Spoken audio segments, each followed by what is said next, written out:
Hello and welcome back to Pokémon Crystal and Pokémon Monster Crystal, where today we are going to make our way through Ilex Forest and 2 Goldenrod. So, let's get going. You know what? We should talk to some people here now that the Slowpokes are back. The Slowpoke have returned.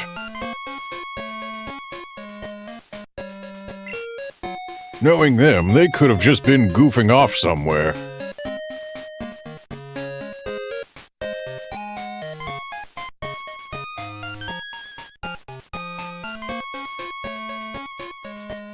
And that's the mart, we don't need to go there.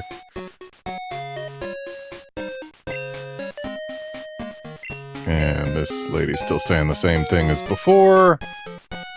Though she does remind me that maybe we should talk to Kurt. And this guy is also saying the same things as before.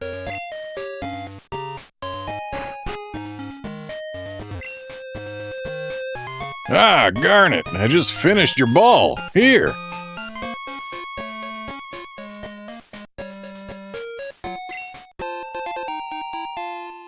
So we got a fastball / speedball.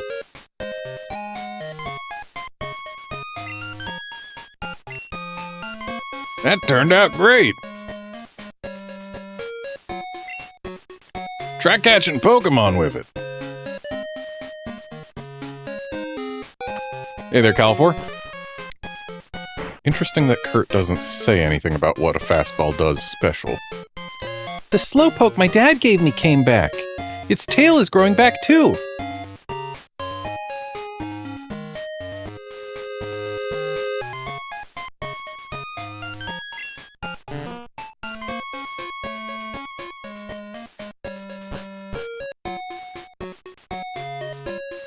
Yeah, I don't need another white Hypercorn. So, into Ilex Forest we go. Ilex Forest is big. Be careful. Don't get lost.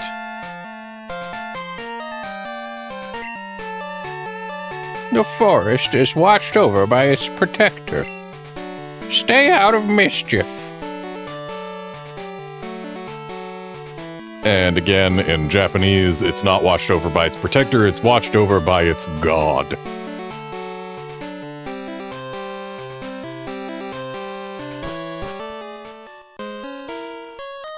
So here we are in Ubame Forest.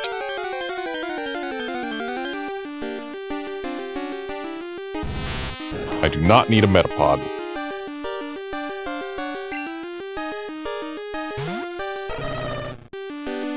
I mean, I kind of need a Metapod, but not yet. Not until I can afford way more balls.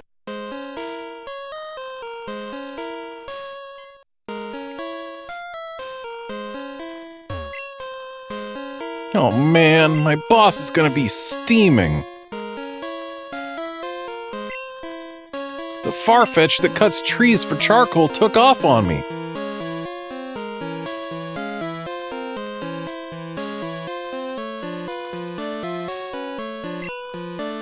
I can't go looking for it here in the Ilex Forest.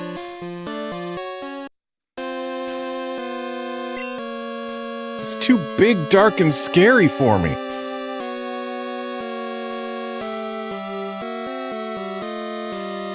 In Japanese, he says they can't go looking for it in Ilex Forest on his own. Which is different. And I don't need a Bidoru.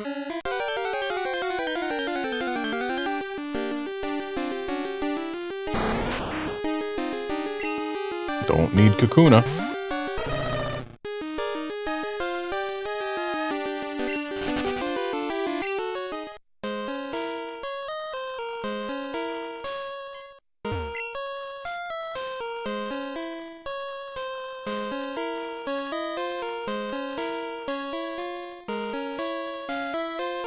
Oh, and my shiny Zubat isn't in the party yet. I'm gonna add it probably after this stream before the next one. It's the missing Pokemon.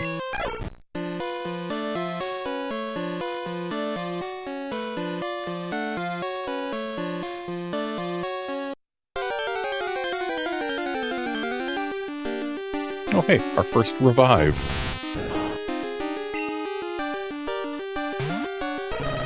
You know, it's kind of funny how it's really easy to go an entire Gen 2 playthrough without ever finding a shiny other than the red Gyarados. Like, it's more likely than not that you won't find any shinies other than that. And I've played through Gen 2 games.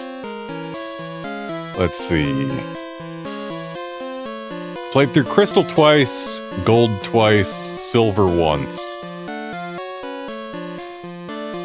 So, yeah, 5 Gen 3 playthroughs, not counting these 2 I'm on right now. And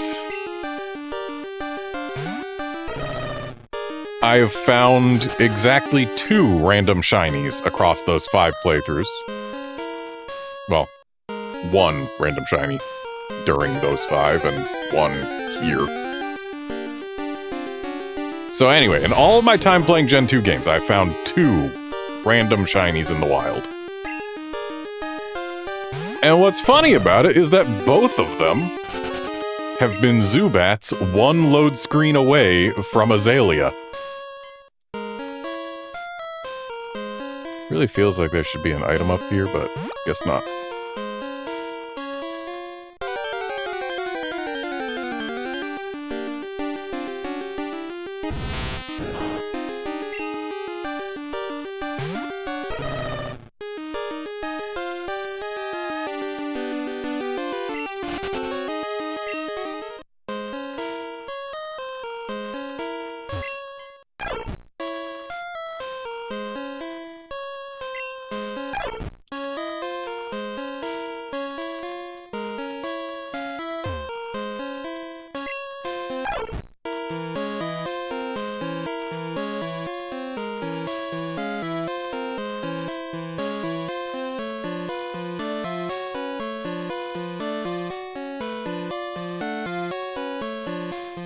Alright, Farfetch'd has been returned.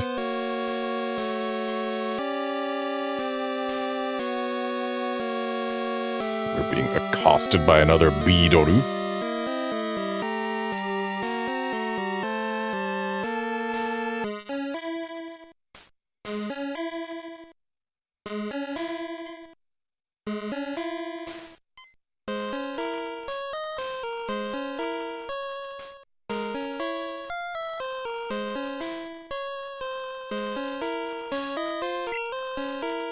Wow, thanks a whole bunch! My boss's Pokemon won't obey me because I don't have a badge.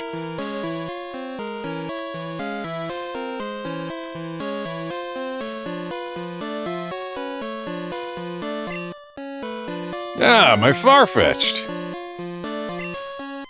You found it for us, kid? Without it, we wouldn't be able to cut trees for charcoal.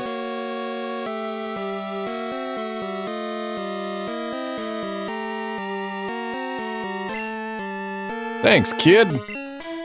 Now, how can I thank you? I know, here, take this.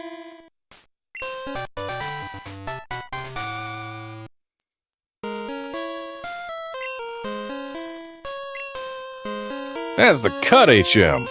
Teach that to a Pokemon to clear small trees.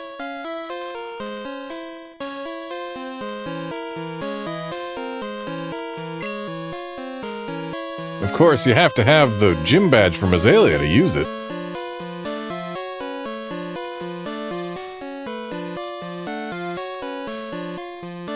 Then why did you send the kid out to have your Farfetch'd use cut on trees by himself when he doesn't have any badges?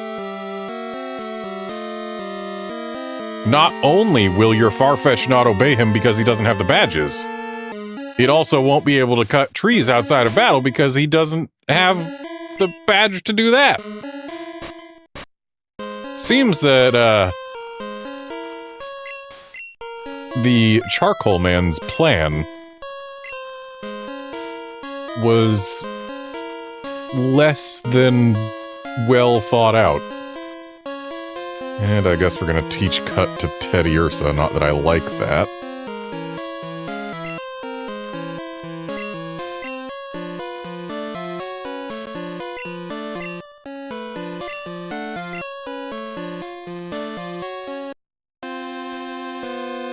We have gotten value out of Fury Swipes, but honestly, I don't like relying on it. It's got RNG in whether or not it lands, as well as RNG in how many times it hits. And I don't like double dipping on RNG to do my damage.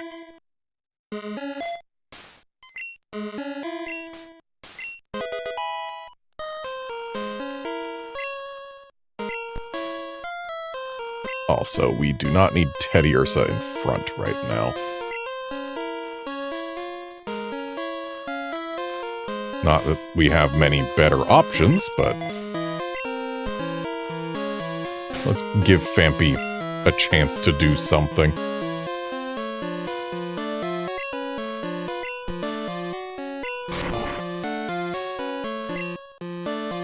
Ilex Forest Shrine. It's in honor of the forest's protector. Again, the forest's god in Japanese.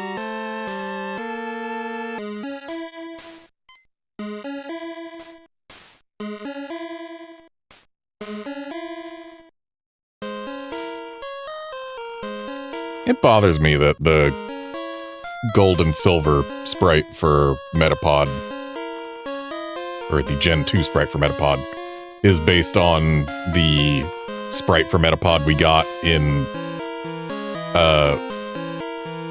blue, and not the sprite we got in, like, yellow. Ilex Forest is so overgrown with trees that you can't see the sky.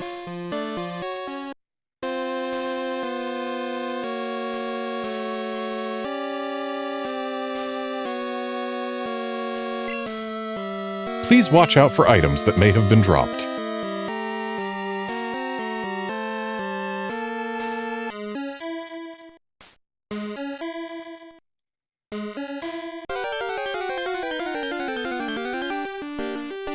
In Japanese, they went a smidge farther, and there was the implication like it was, please watch your step, because items may have been dropped.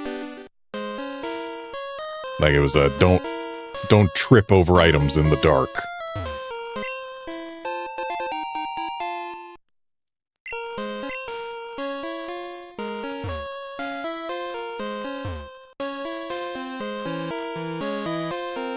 And there's the guy who will give us the Headbutt TM. It's annoying that it's a TM in this game, but at least they let you buy more in the Goldenrod department store. Definitely prefer it being a move tutor thing in Gen 4. Especially because that means you can teach it to basically everything that can learn it, and it's a great move to have at that point in the game. Still great to have at this point in the game too, just wish we could have had more than one. Califor, I have not yet gotten that shiny Celebi I was hunting for ages ago. I've been hunting for it off and on, and it still hasn't shown up. It will eventually, but it hasn't yet.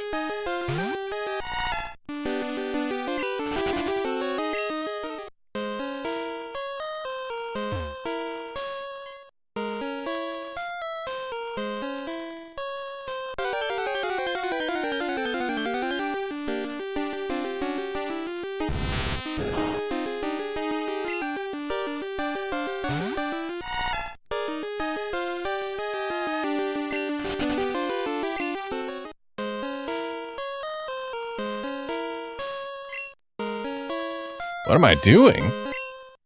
I'm shaking trees using Headbutt.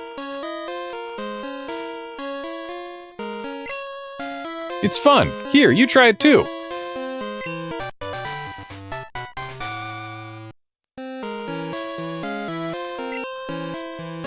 Oh, whoops. Rattle trees with Headbutt. Sometimes sleeping Pokemon fall out.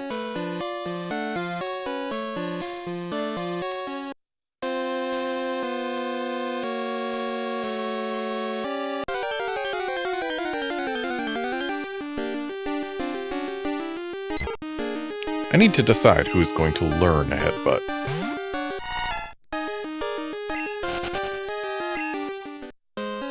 Honestly, Phanpy wouldn't be a terrible choice. This Phanpy is kind of lacking in stronger moves, but then again, Teddy Ursa would probably be a better choice because stab. Hoppip's also lacking better moves, but Hoppip is honestly probably the last of these Pokemon that I would teach it to.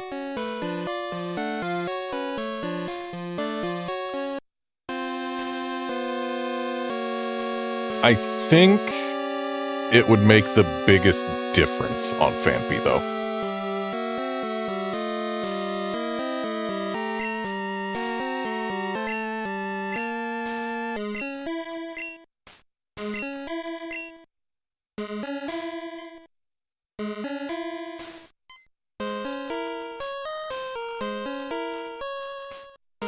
Gonna ditch Growl. Because that way we've still got the PP of Tackle to fall back on after we run out of headbutts. And I definitely could start headbutting trees right now, but actually, you know what? I am going to look a thing up.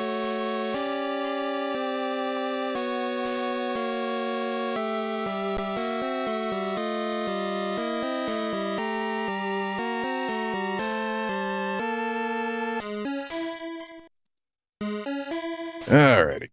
Gotta run from this Weedle. And now we need to look at our trainer ID to learn some information. So we'll start with Garnet instead of Garnetto.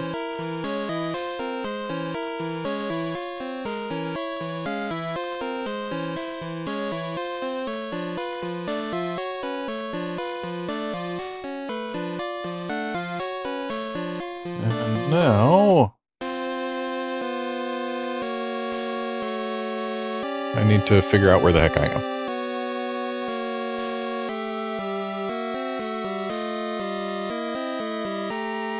This right here is a rare headbutt tree, which doesn't actually have anything particularly useful in it. Yeah, Ilex Forest isn't great for headbutting now, is it? Yeah. Yeah, if I were to headbutt this tree, my options would be a Caterpie, a Metapod, a Weedle, a Kakuna, or a Hoot Hoot. That's not at all interesting. Whereas if I were to headbutt a common tree, then we could get a Butterfree, Beedrill, Hoot Hoot, Noctowl, or Pineco. So this tree is better for that Garnet. And what about for left Garnetto?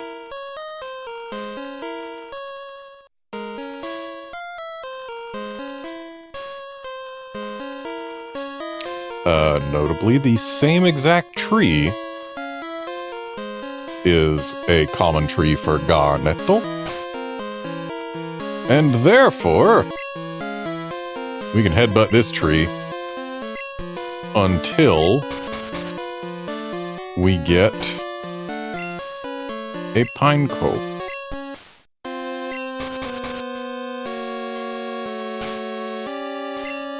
Of course, you don't always get a Pokemon to begin with.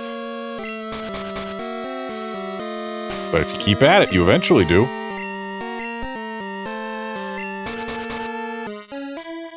See? Oh, hello, Ralph.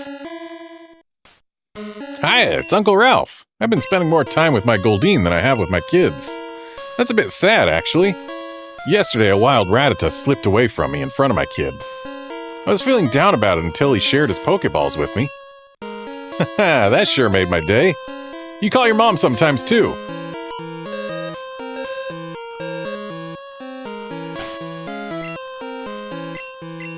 Again, Ralph, I gave you my number so that you could tell me about Quillfish.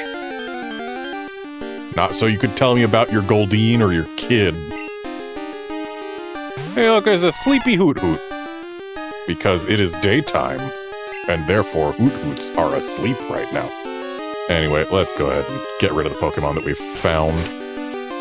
Admittedly, that Beedrill is going to be worth way more than this Hoot Hoot.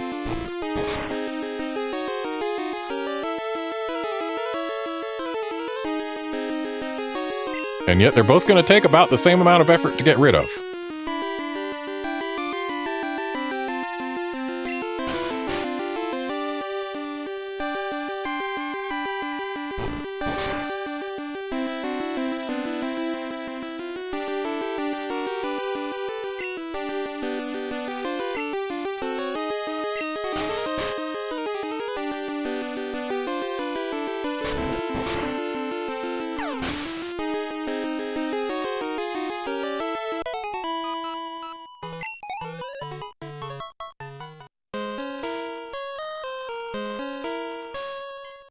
There is a 30% chance that any Pokemon generated here will be a Pineco.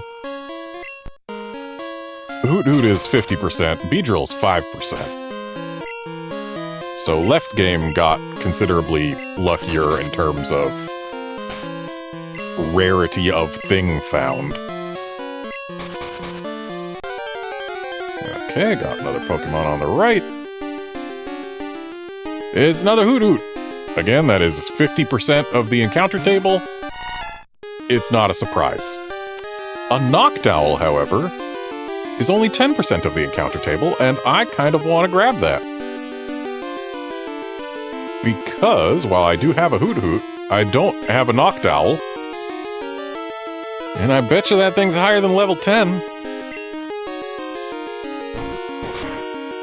Plus, it's already asleep for free.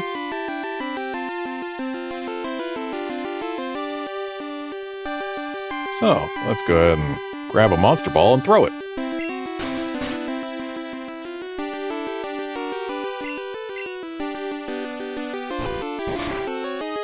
Of course, it didn't want to stay in the Monster Ball.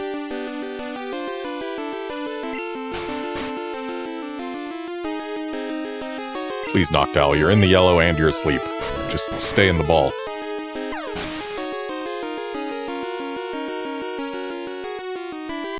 So close.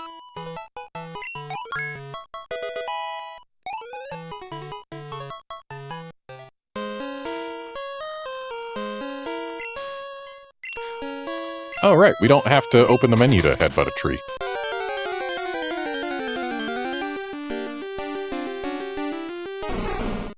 And there's Pineco.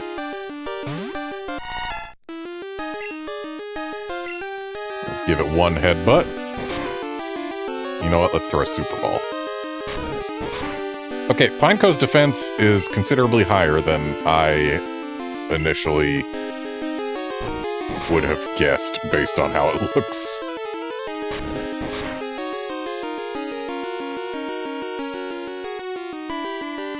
So even our Great Ball failed. And I don't think that Noctowl is going to stay asleep much longer.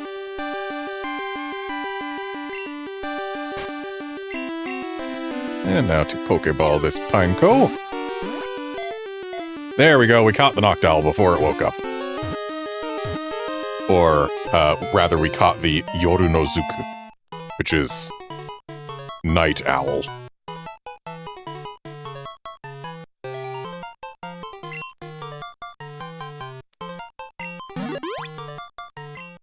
So we've got Noctowl, the owl Pokemon.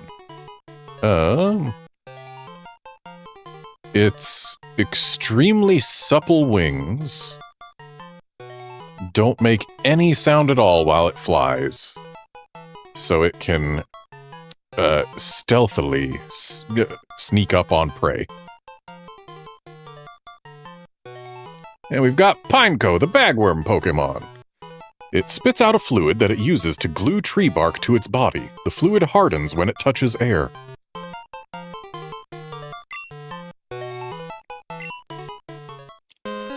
Alright, I do not need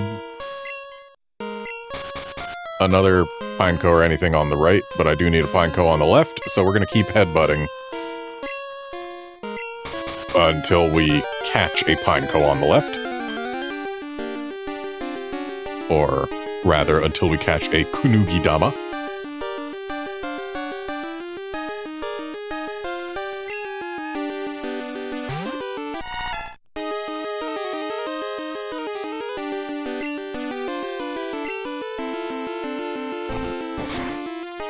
I did not know that Protect was already a move as of Gen 2. I would have sworn that it was invented in Gen 3 because double battles, but no, that Pineco just used it. And it used it again.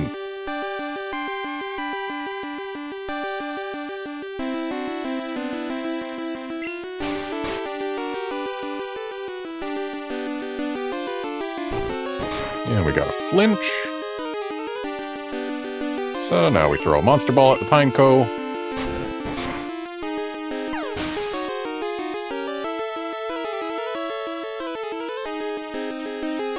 And Kunugidama has been captured.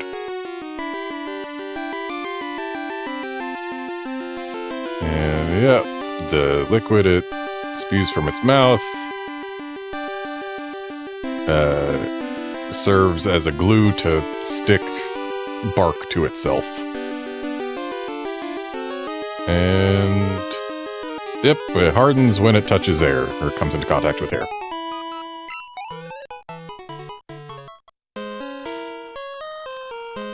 Alright. So, while the game on the right does technically still need a Noctowl, I am not going to subject us to... Why is... Oh, I know why is. Hang on. Or maybe I don't? The video is... Or not the video,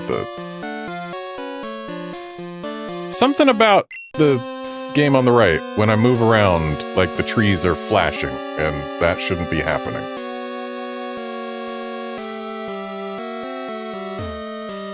Everything's much more static on the left. And I don't know why.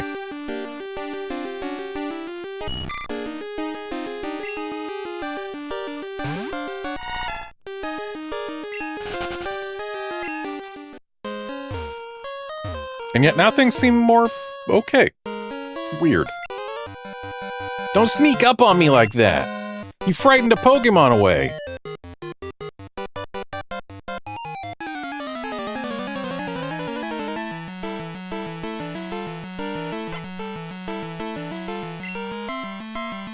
So, we've got Bugcatcher Wayne and Bugcatcher Kenichi. And both of them have a Ladybug.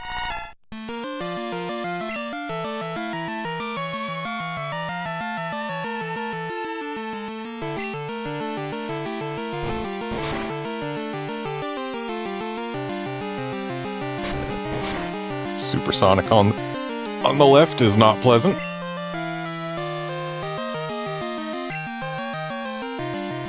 Please do not hit yourself, Phanpy. Phanpy hit itself.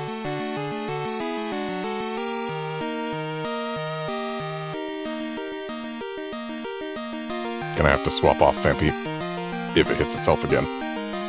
Which it did. Or, can dig into my pack and grab some good wound medicine.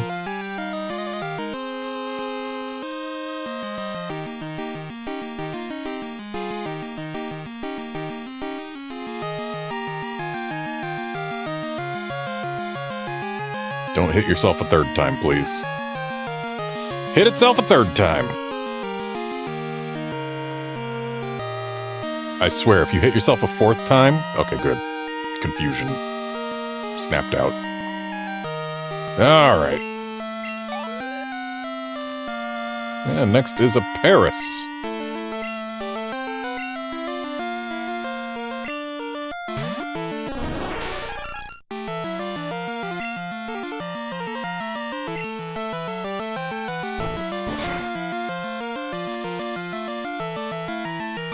And we got double flinches. Not bad.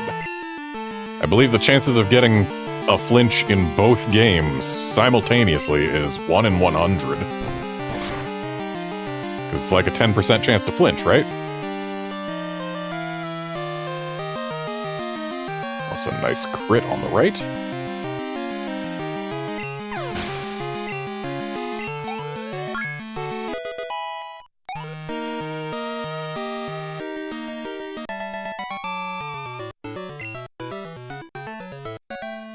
I hadn't seen that Pokemon before. A Pokemon I've never seen before fell out of the tree when I used Headbutt.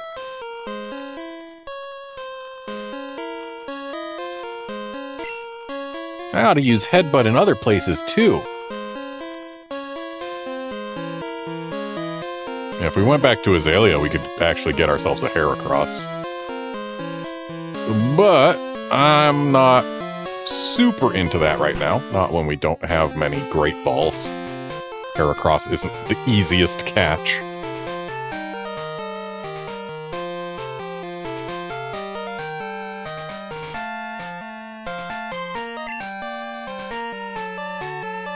Did you see the shrine honoring the Protector?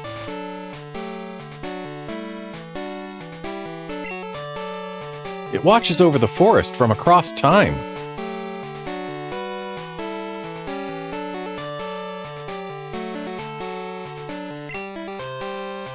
I think that it must be a grass-type Pokemon.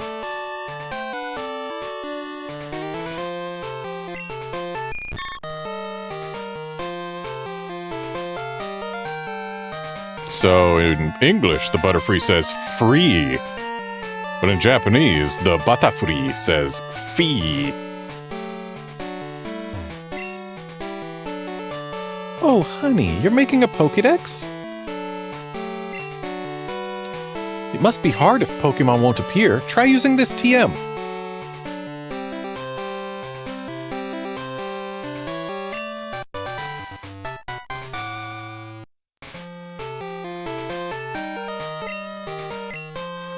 It's Sweet Scent. Use it wherever Pokemon appear. Pokemon will be enticed by it.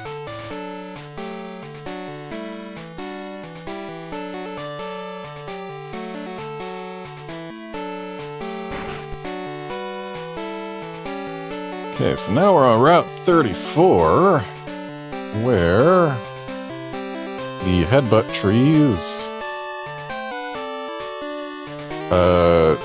still don't have Heracross. They gain Execute. I don't need Execute. And therefore, I'm not going to bother with them. The Route 34 is also where we can find a Ditto, which I do want to bother with. But not necessarily immediately. I can actually wait a considerable while before bothering with a Ditto. Though we can also find a Snubbull here. That is something I actually need to bother with. But first, this is where I do my training.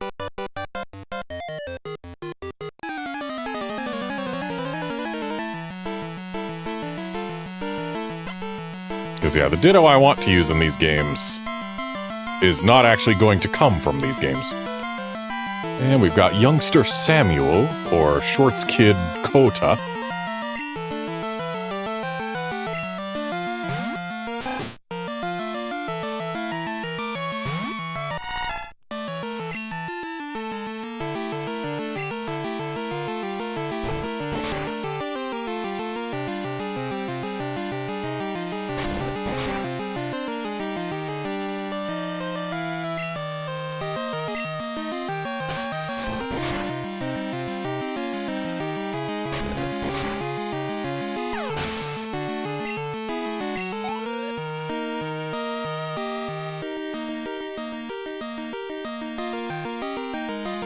And on the left, we're about to see a Sandshrew.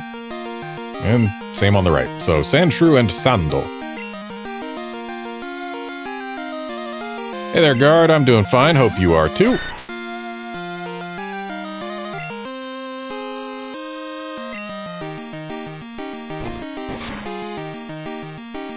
That headbutt did way less than I was hoping it would. And now that Sandshrew on the left has used Defense Curl, I'm just going to swap to Poliwag.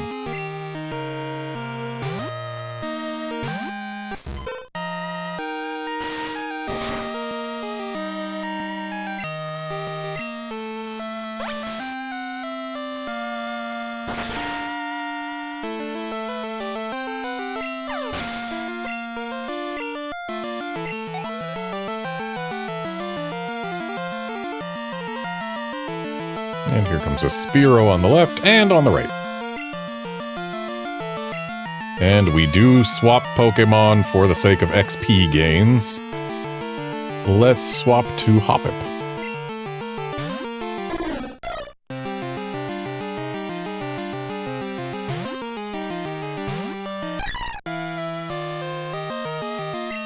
But then we absolutely do not leave Hoppip in front of a Spearow.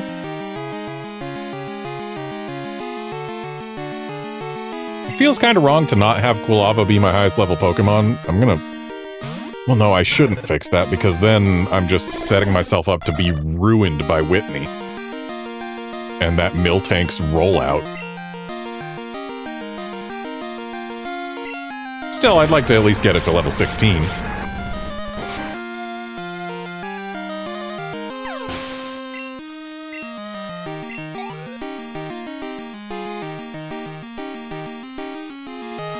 And here comes another Spearow.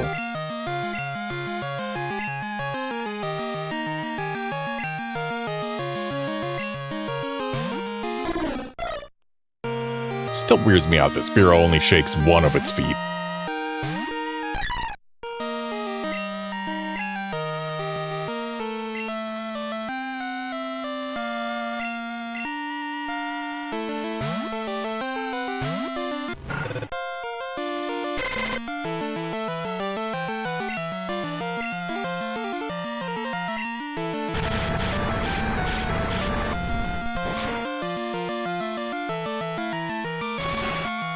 Nice burn.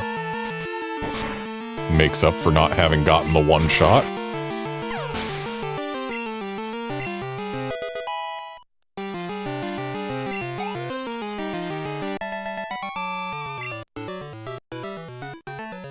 Beaten by a passing stranger.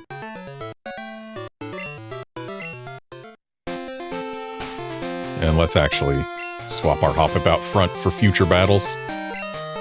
Because getting a status powder on our Hoppip, I think, is going to be the single largest advantage we can get against Whitney. I'm going to train even harder. After all, I'm trying to become a gym leader. That is not at all what he says in Japanese.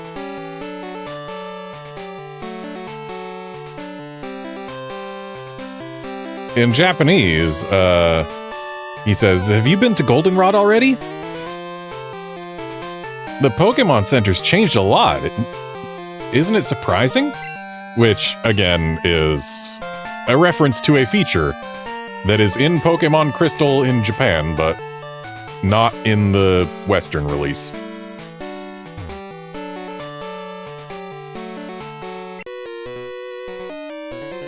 I just got my Pokemon back from daycare.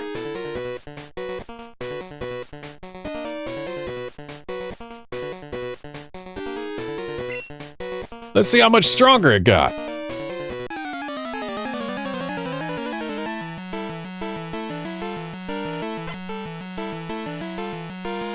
Sir, that's a child, not a Pokemon. Anyway, we've got Pokefan Brandon, or the Daisuke Club member Koosaku, which, notably, in Japan, there is the Pokemon Daisuke Club, which is the I Love Pokemon Club. And it's the official fan club, like it's got an internet website and everything, like it's a real, actual club type thing. And like, they sometimes have events and whatnot. I've got a Daisuke Club account that I used to get a Shiny Krabby distribution they did once. And yeah, so like it's a real thing. And here we've got Kosaku, a member of the Daisuke Club. So yeah, he's a member of the I Love Pokemon Club, a real thing. But in English, he's just Poke Fan because that club does not have a Western equivalent.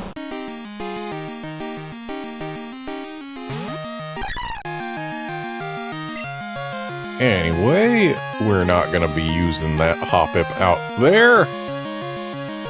Let's... Quilava. I did say I wanted to get it to 16. But I think we need to be working on specifically Hoppip and Teddy Ursa.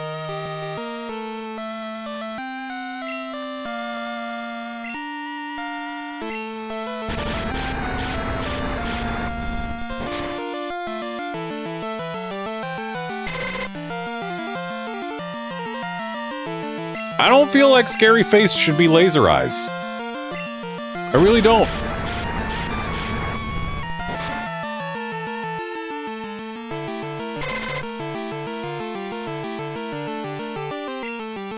And now the Snubble is eating berry.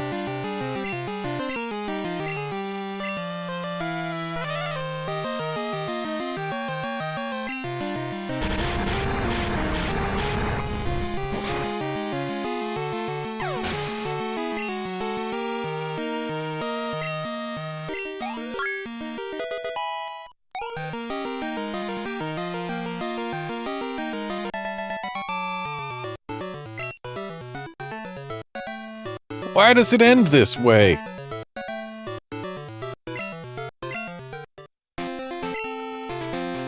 Oh, we're getting a call from Fisherman Ralph on the left. It's Ralph. Are you treating your Pokemon well? You gotta teach them. You gotta treat your friends well. He beat a Hoppip. Or no, his son was bragging about beating a Hoppip. That's right. Again, Ralph, I gave you my number so you could tell me about Quillfish, not so you could tell me about your kids. My Pokemon knew moves I didn't know it had.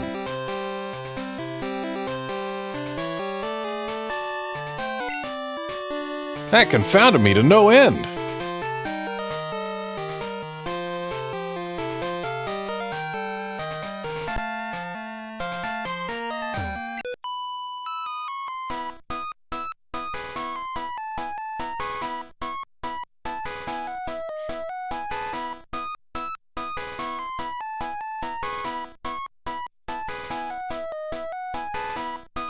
Are you a trainer?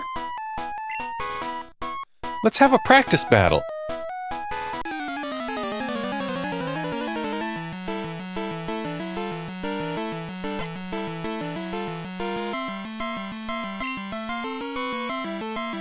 So, Picnicker Gina is Picnic Girl Mizuho. And her Hoppip being level 9 does not yet even know Tackle. My Hoppip's got this in the bag. But I'm still going to use several Tail Whips first because it does know Synthesis.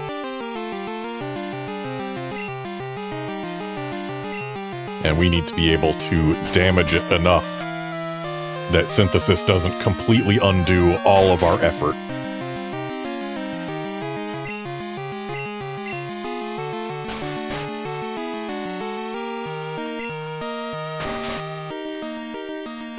I'm going to hope that 4 Tail Whips will be enough.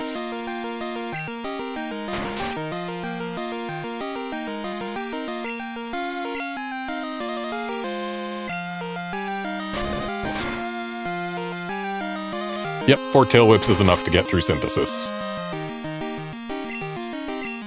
Also, it's not even going to get to use Synthesis because we didn't miss. Good job, Hoppip.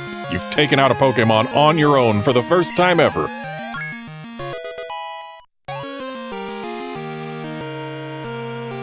So, Right Hoppip is the better attacker and has considerably better special defense. Well, the better special attacker and special defender, but slightly slower. Also much more HP. And here comes another Hoppip on the left, but a Bulbasaur on the right.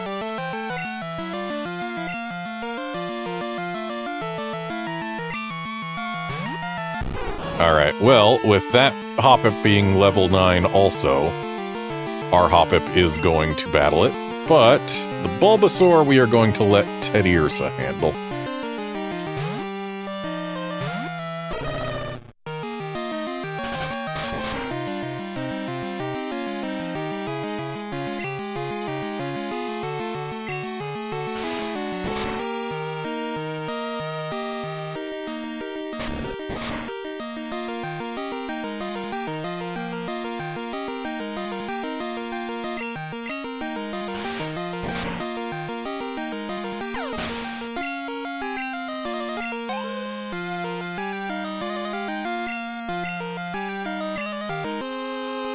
And back to Hoppip for the Hoppip.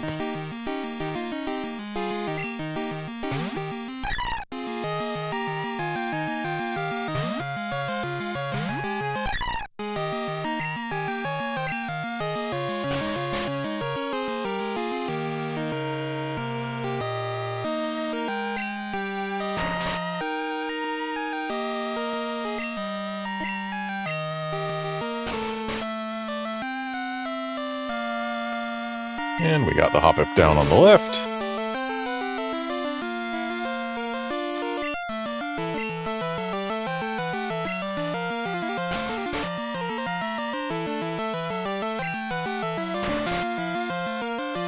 And now we go to Teddiursa on the left.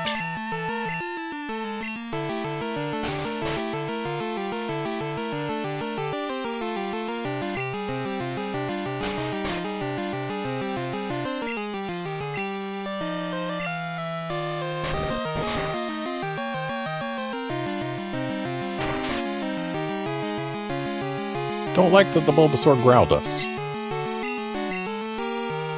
But it didn't change anything.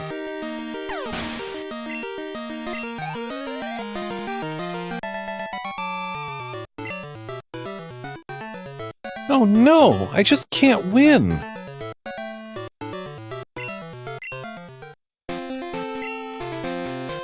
You're too strong to be a practice partner.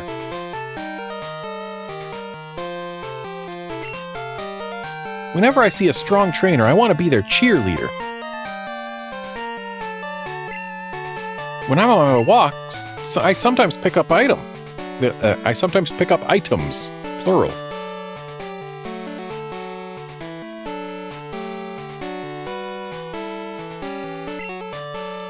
If I get anything, you can have it.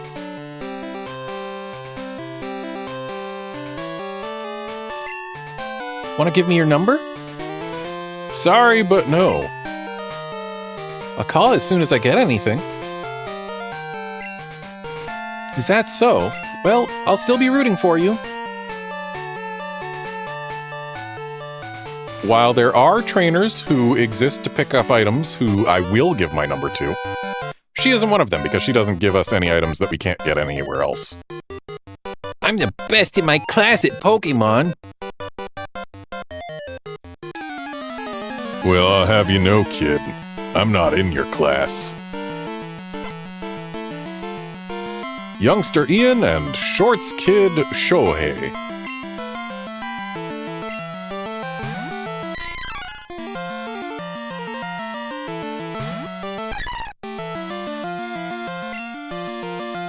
I don't like that this is a Mankey. I think I'm gonna swap to Quilava instead of Teddiursa. Just in case this thing wants to use a fighting move. Like low kick.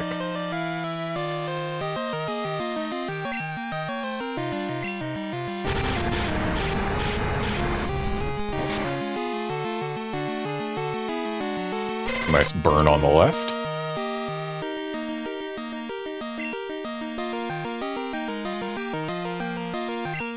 Not that it's going to matter in the slightest. It could have mattered if the left Mankey had used something other than Leer.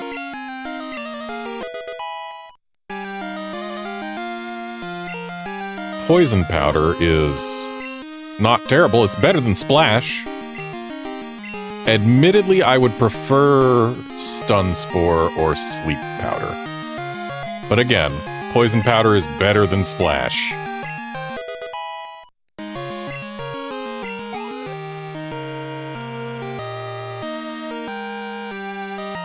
And here comes a Diglett.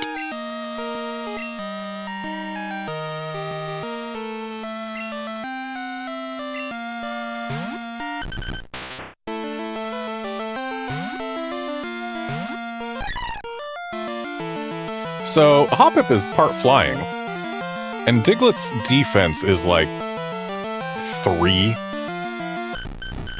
So Hoppip might be able to handle this itself. Like, yeah, Diglett's scratches will still do actual, respectable damage. But also, the fact that it's growling isn't helping us.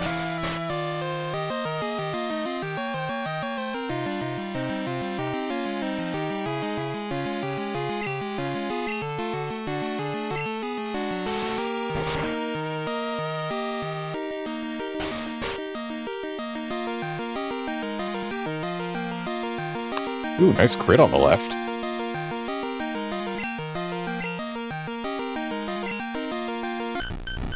Stop growling on the right.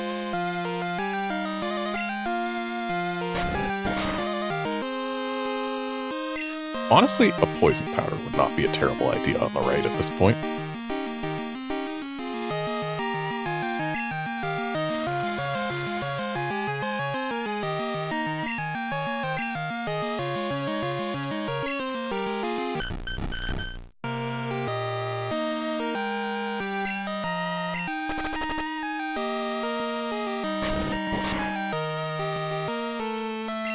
Yeah, every tick of Poison Powder is going to do about the same amount of damage as a Tackle at this point. Unless we manage to crit.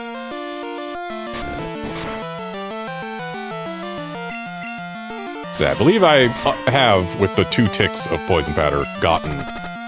Or 3 ticks, yeah. I got more value than I would have from using a Tackle on that turn.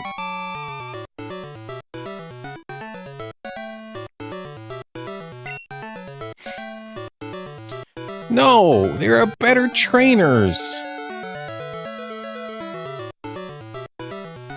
Whereas on the left, we've got like, aww, I guess there's always someone better. Oh, what do you have to say, Ralph? Hi, it's Uncle Ralph. Listen, youch! Sorry, see, quillfish are biting like there's no tomorrow over here on Route 32. Aye! Ouch! One jabbed me! Heh, they're some kind of feisty. Garnet, you have to see this rare sight. Get ready to fish. You call your mom sometimes, too. And that is why we gave Ralph our number. We will get over there. We're not going to go back through Ilex Forest and Union Cave to get there, though. That would be a huge waste of time. We just need to get there today. I'm trying hard so I can be the star in my class.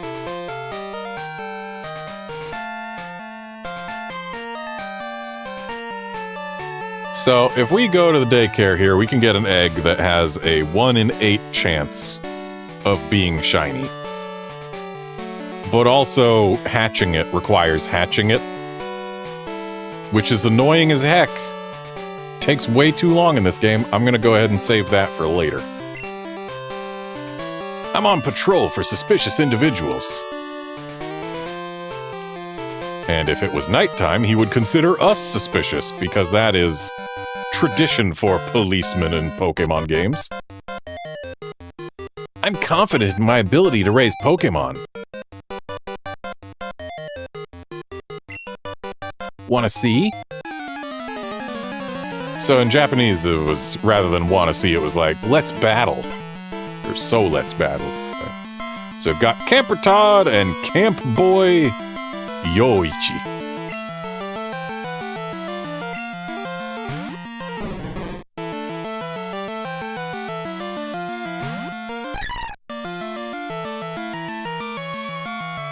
And I don't believe our Hoppip is capable of handling that Psyduck all by itself.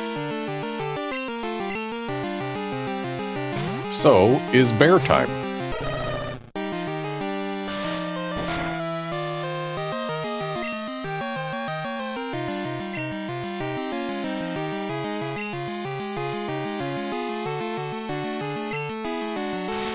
Both Psyducks have now failed a Tail Whip.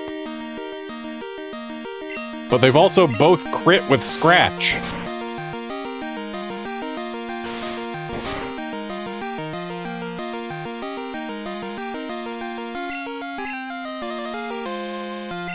I'm glad that Disable failed. Also, we finished it with an unnecessary crit on the left.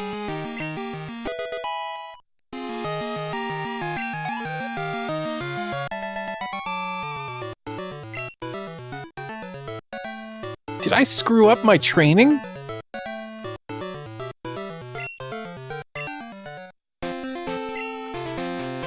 Maybe I should take one to daycare.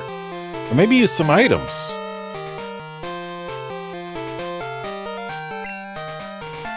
From here, I can see Goldenrod's department store. They have bargain sales up on the rooftop every so often.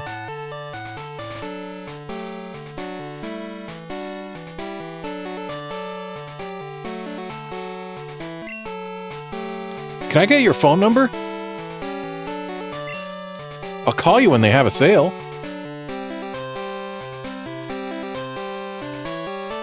Nah. Anyway. If you're short on money, take down my number.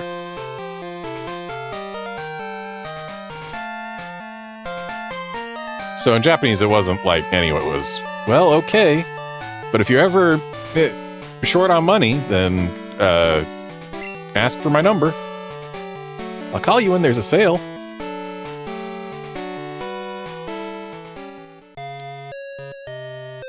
So, you'll note there's a difference here. This isn't just the PC, it's the PCC. Heal your Pokemon, Pokemon Center, or, on the left, for all your mobile needs, the Pokemon Communication Center. Because that's a thing! This ain't the same Pokemon Center between games. And in fact, even the nurse here is saying, welcome to the Pokemon Communication Center.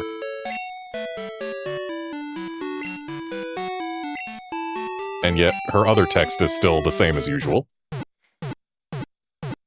So what's special about the Pokemon Communication Center is in Japan, for Pokemon Crystal specifically, there was a special cable you could use to hook your Game Boy Color up to a mobile phone to actually do internet things.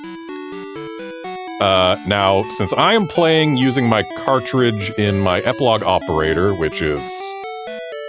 technically it's an emulation device, though it is playing the game as ripped from my exact cart at the time that I started it up, using the save from the cart. Yeah, it doesn't have no port for that, and also the service is long since shut down anyway.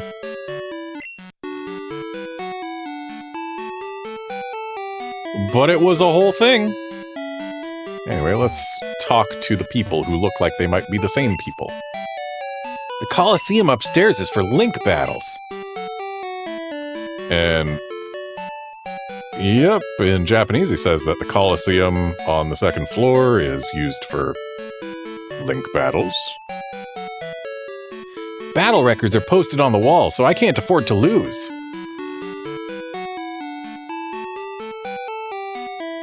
Yep. Same guy says the same stuff. And this guy's saying, wow, what a huge Pokemon Center. This is amazing. This place was only recently finished. So, it's got tons of new machines. And how about you? A higher level Pokemon doesn't always win.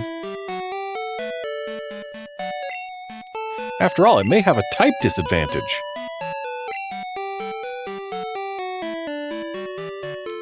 I don't think there is a single Pokemon that is the toughest.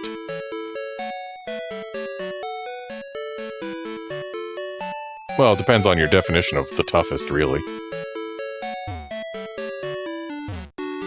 Okay, and this sign we've got over here is a guide to the first floor of the Pokemon Communication Center. On the left, we've got the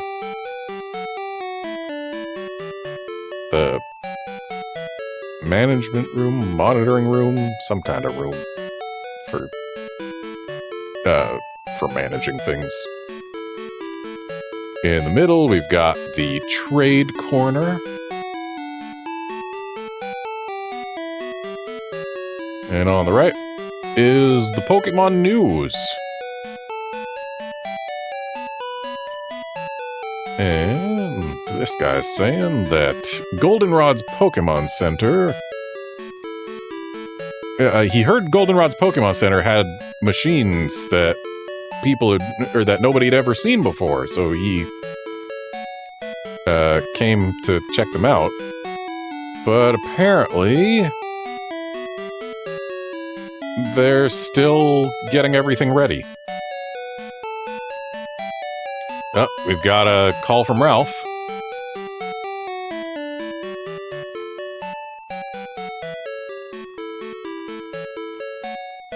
Oh, he's calling to ask, how we'd feel about having a battle for the first time in a while.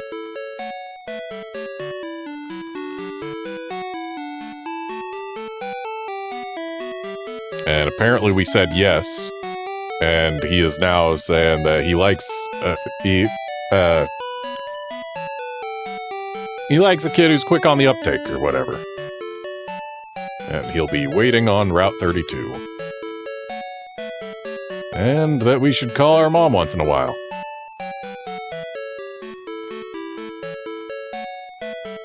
I'd rather have him call us about Quillfish, if we're being honest. Oh my, your pack looks so heavy. Oh, do you happen to have something named Eon Mail? Nope. My daughter is after one. You can part with one, can't you? I don't have one, but sure, here you go. Oh, you don't have one? Too bad. And... this girl is saying that here you can trade with, people, or you can trade Pokemon with people you'd never even met.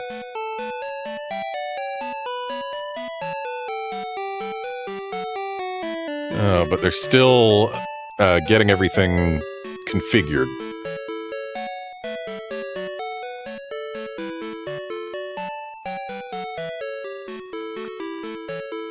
And this place still has more to it.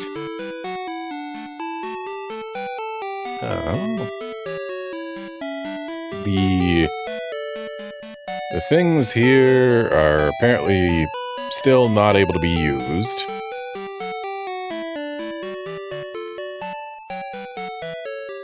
But he wanted to come here so that he could check out all the stuff he heard about before anyone else. And he's still happy that he got to do that.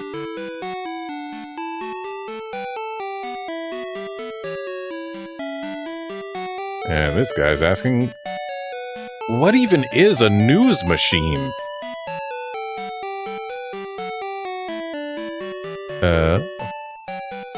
Maybe it lets you learn about things from even farther out than radio can?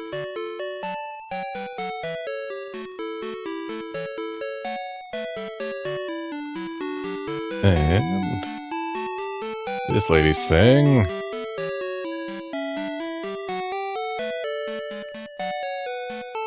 the Pokemon Communication Center can connect to all of the other Pokemon centers using wireless. Using over the waves, over the airwaves. And she's sure that going forward, you're going to be able to connect with all sorts of people. And she is very right, though not about specifically this facility. Why, in just 2 generations, we'll be able to connect with people all over the world. From any Pokemon Center. But we are now done with the PCC. The radio tower in Goldenrod City is a landmark. Whereas in Japanese, she was saying, when you think of Goldenrod City, you think of the radio tower. They're running a promotional campaign right now. They'll modify your Pokegear so it can also serve as a radio.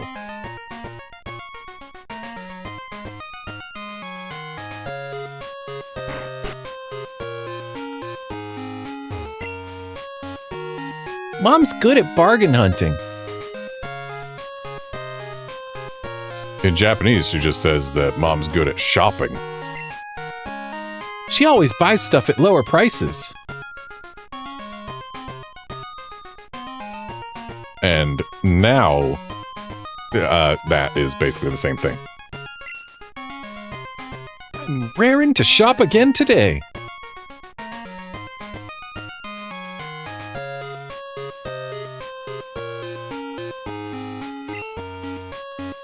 The department store has a decent selection.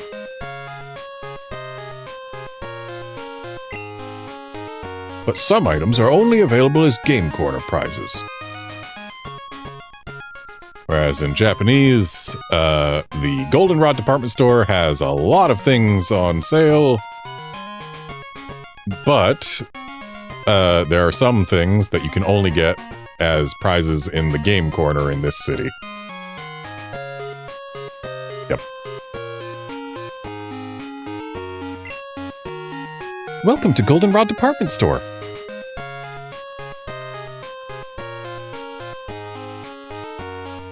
And that's all she has to say to us. First floor, service counter, or Sabisu counter. Second floor, trainer's market, or Torenazu market. Third floor, battle collection, or Batoru collection. Fourth floor, medicine box, or Medicine box. Fifth floor, TM corner, or Waza machine corner, which, yeah, that Waza machine is the Japanese term for TM, so. We have had English for every floor so far. Sixth floor, Tranquil Square. Which, yes, but it's not it's not English. It's not Tranquil Square. It's Ikoi no Hiroba. Rooftop Lookout.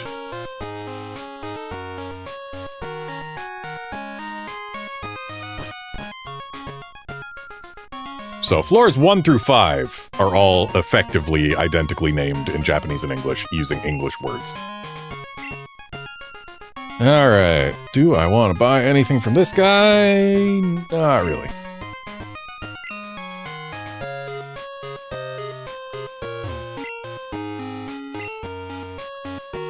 Oh, we got Great Balls.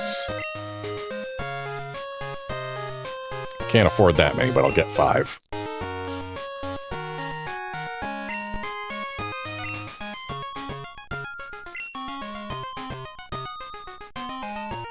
Pokegear can store up to 10 phone numbers, which really seems remarkably low, if we're being honest.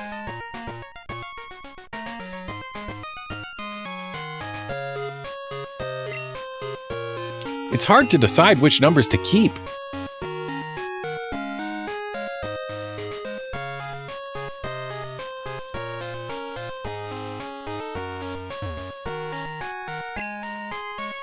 I got my Abra at the Game Corner.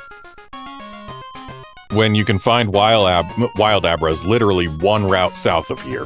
Like, you just go south out of the town, and in the grass, right there are abras. It's far less convenient than the abras that you could get at the Game Corner and sell it on. Because at least there, the closest wild abras are in freaking, or outside freaking Cerulean. Now it's my best partner. In Japanese, now it's her precious partner.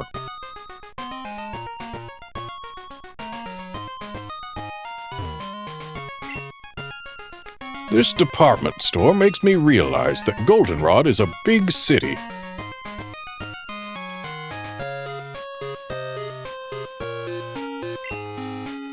The selection here is unmatched anywhere else.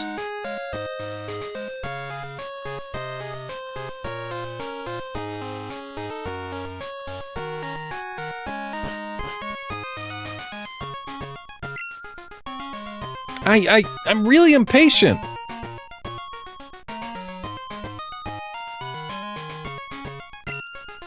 I use X speed in battle to speed up my Pokemon.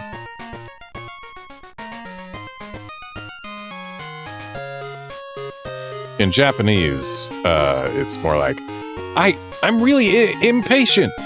So during Pokemon battles, I use X speed to make my Pokemon faster. He stutters more in Japanese.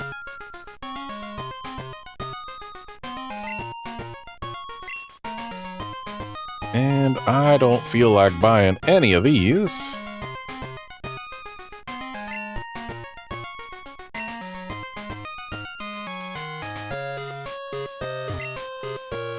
Hey, when you battle, do you use X Special?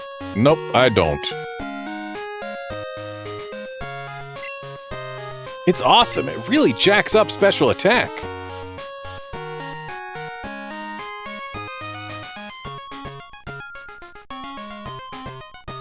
Pretty sure they had to have that guy there to make sure that people who played Gen 1 knew that X Special wouldn't do both things anymore.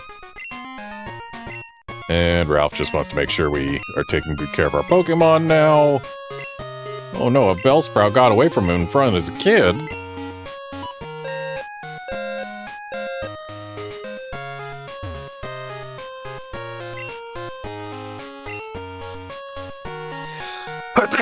Excuse me.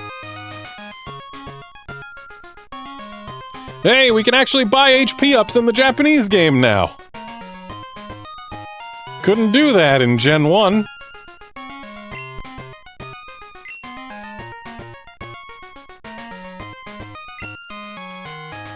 Hey, I love strong Pokemon. I feed them protein to crank up their attack.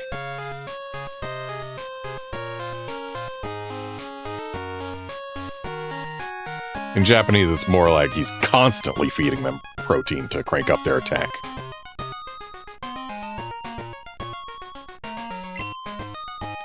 Iron adds to your Pokemon's defense.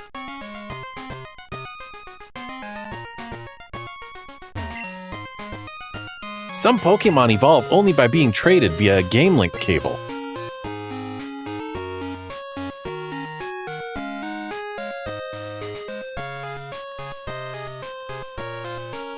I know of 4: Machoke, Kadabra, Haunter, and, Graveler.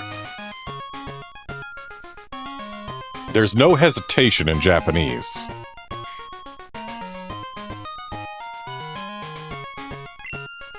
I heard there are others, too. It's true. One of them is Poliwhirl, and then there's Onix, and Scyther.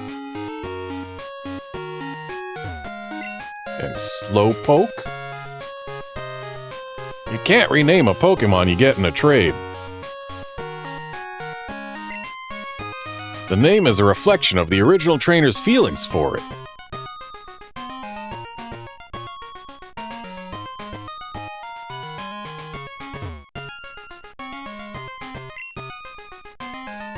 Mystery gift. With just a little beep, you can get a gift.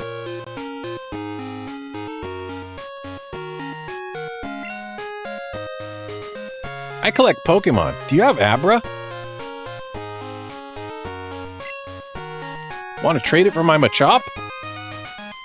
Nope. You don't want to trade? Aww. My guy, have you not heard that the Game Corner has Abras available? Because, like, it does. Also, again, they're in the route just south of here. Also, Thunder Punch being a TM we can just buy. We are 100% going to buy that.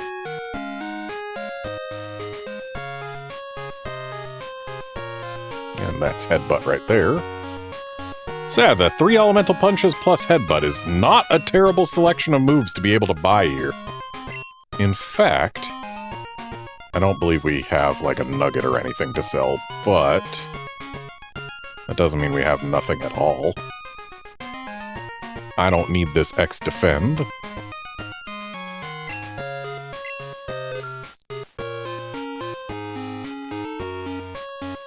And I can also stand to lose an X attack.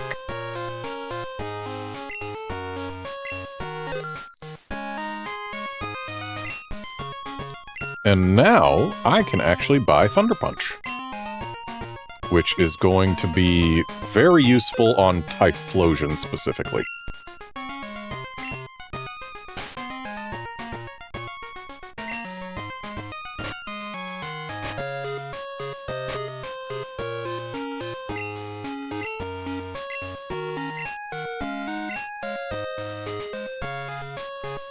But Quilava can't learn it, so we'll just hold on to that for now.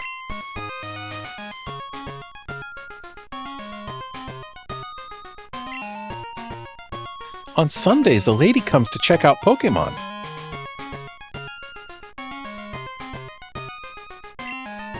She even gives away TMs. Well, then I guess I'm going to have to come back tomorrow.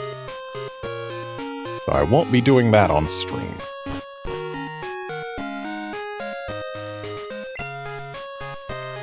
Do you listen to Lucky Channel?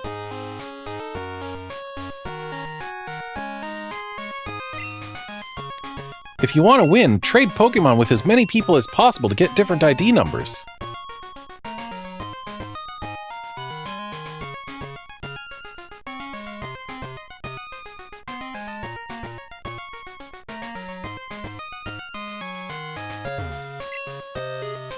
If you're tired, try the vending machine's drinks.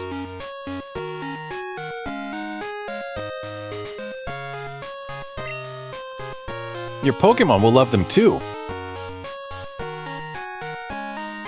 And let's just make sure they're still all the same drinks as we're familiar with. Yep, they sure are. And I can't afford any of them right now. These binoculars let me see far away. Maybe I can see my own house.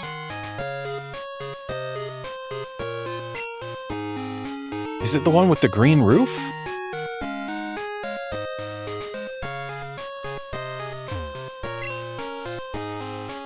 Hey, some trainers are battling on the road.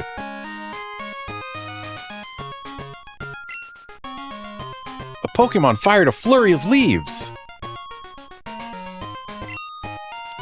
That makes me feel like battling right now.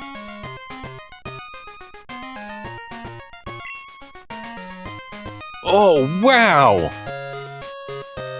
Will you quit bothering me?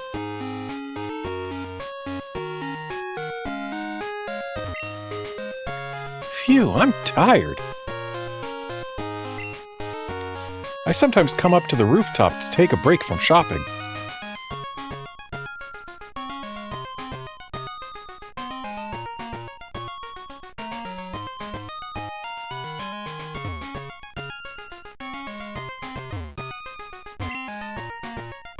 They have bargain sales here every so often.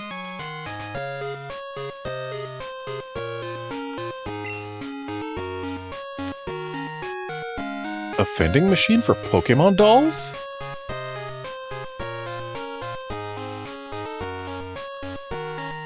Whereas in Japanese it says,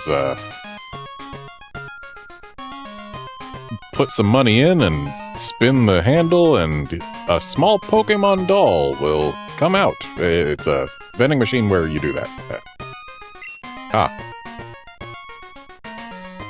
But it's almost empty.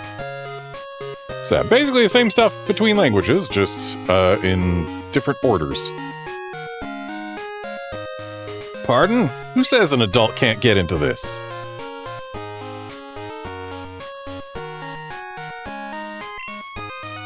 I'm gonna be back every day to collect all the dolls.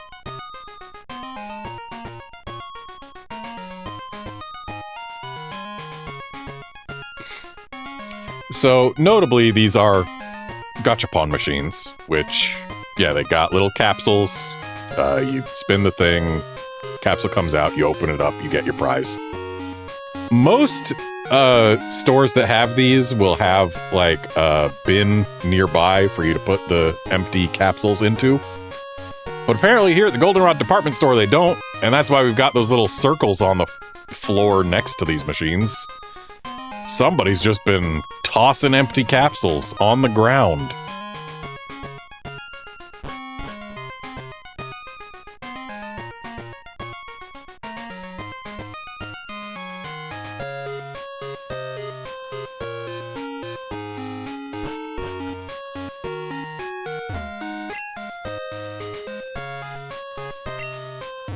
To the basement.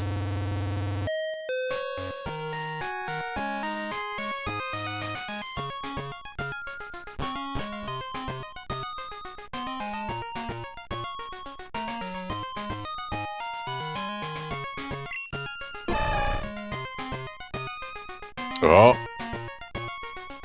Macho goes macho. But Goriki goes go go go.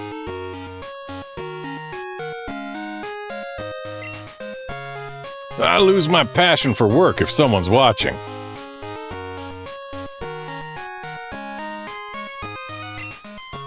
Come on, kids, scoot!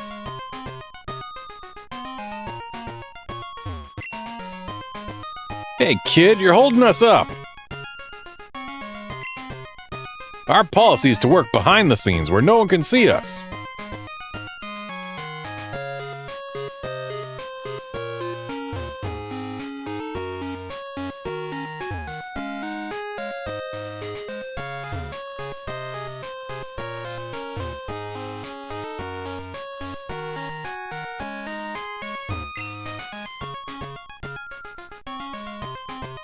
Ooh-ha! Ooh-ha! Whereas in Japanese we've got eh-ho, eh-ho, which is basically just the Japanese version of heave-ho. The stuff on the ground's junk.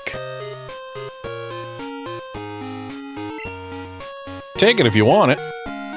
I would, but I can't reach any of it. If memory serves, the configuration of the boxes there changes every day. And some days you get access to certain items on the floor.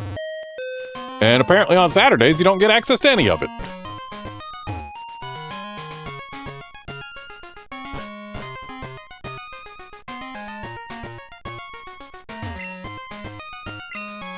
Okay, we've already talked to this girl before.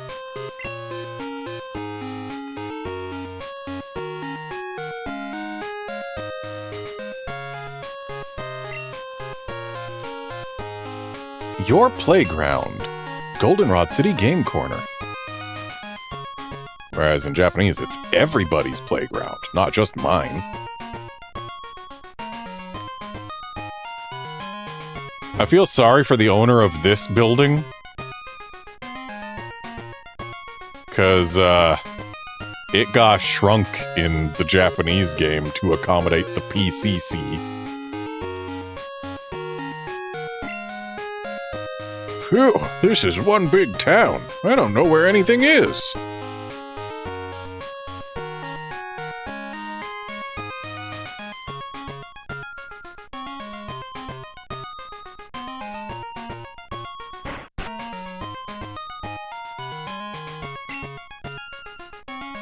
Are you a trainer? I've got a useful phone number for you. This one, I believe, is Bill, and he will call us the instant one of our boxes becomes full, which is a lot less useful than I'd like it to be. I'd rather he called us when our box had, like, only 5 slots left. But sure.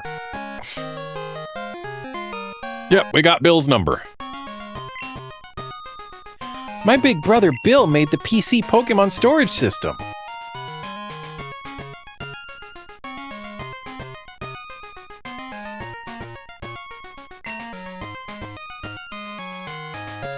Oh, you collect Pokemon? My son Bill is an expert.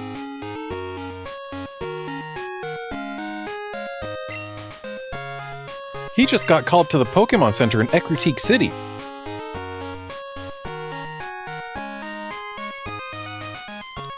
Or, in Japanese, in Enju. My husband went off to the game corner without being called.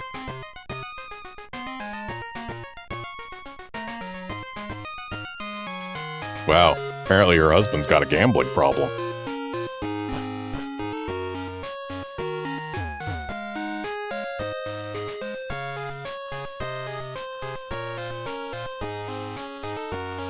And, interesting. Hang on. So, this building here had to be shrunk to accommodate the PCC. But, apparently they took the part that was taken away and added it here. Because this building that I am touching in Japanese Crystal does not exist in US Crystal. Underground entrance. And things got moved over a bit.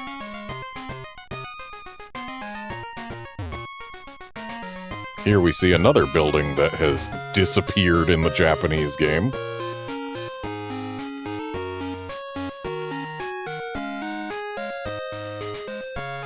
Yeah, they had to move some things around to accommodate the PCC.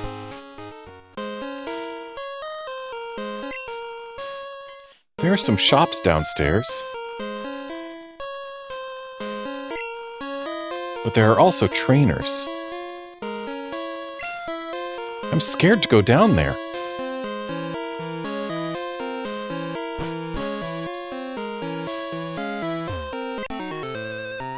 I got booted out of the game corner. I was trying to cheat using my Pokémon. Whereas in Japanese, he says that he got caught trying to cheat using his Pokemon, and so he got booted out of the game corner. Anyway, we've got Super Nerd Eric versus, like, science type guy, Kazuhito.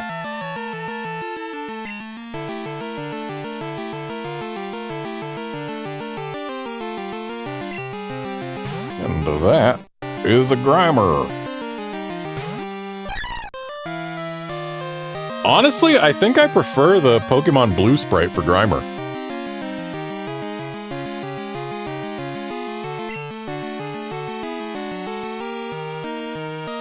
Fampy can probably handle Grimer, no problem.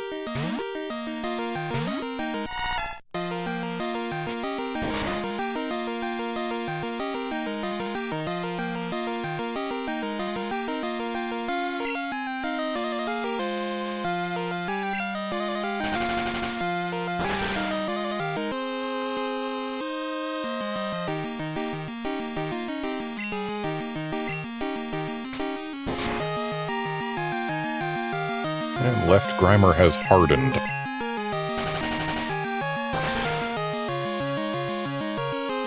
But apparently it didn't matter because we crit on the left.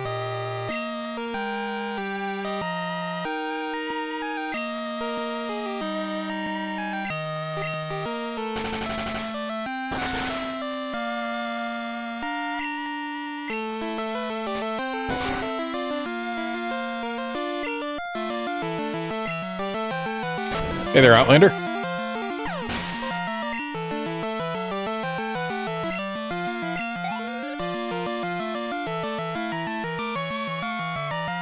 And here comes another Grimer. Gonna swap back to Hoppip for more XP over there.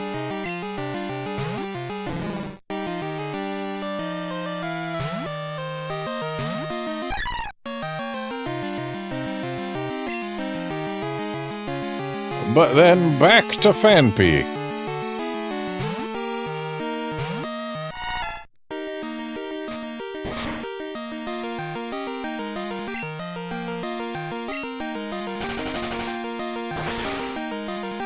You're right, Outlander, that is not a shiny Zubat on your screen. The Zubat's staying in the box until after this stream. Mainly because I wanted to take it out once I had the ability to get on my bike and get it a lot of friendship nice and easily.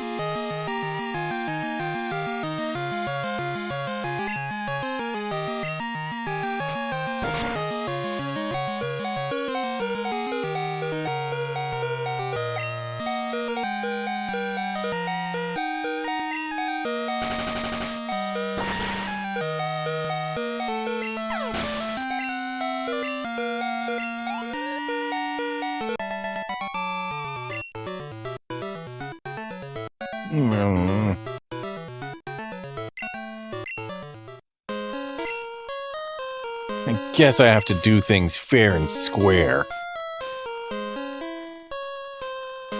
Yep, not allowed to use your Pokemon to cheat at the game corner. My Pokemon just got a haircut.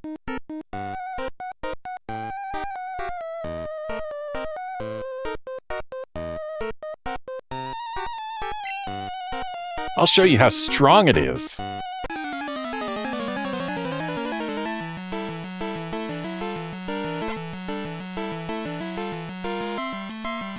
So we've got Pokemaniac Isak versus Kaiju Maniac Masashi.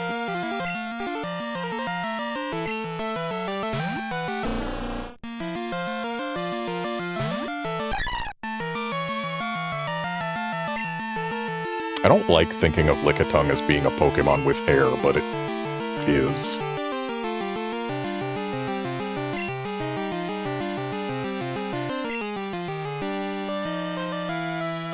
Cool, we missed with both poison powders. Sir, why did you teach your Lickitung Cut of all moves? Cool, we missed with both poison powders again.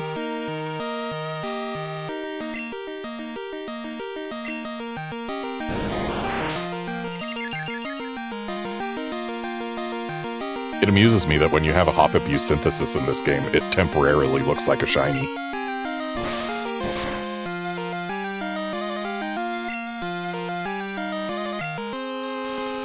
Okay, we landed both poison powders at the same time.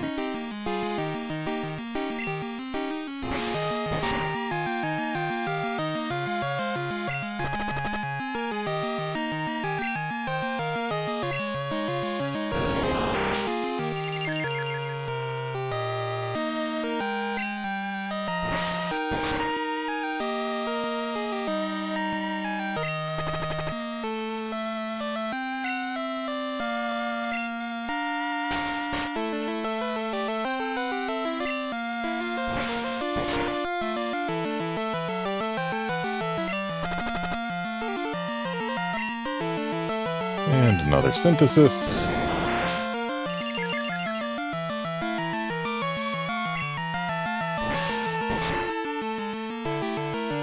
So it looks like on the left I need yet another Synthesis.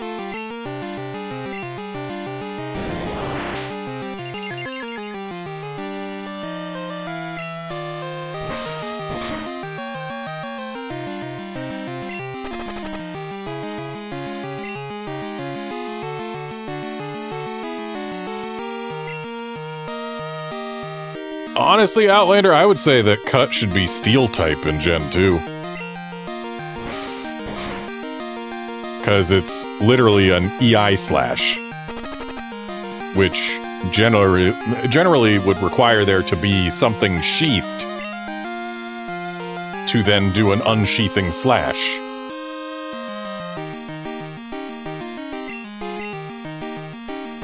Was hoping I'd be able to get through these Lickitungs with just the Hoppips, but it's looking like that wouldn't be the most feasible.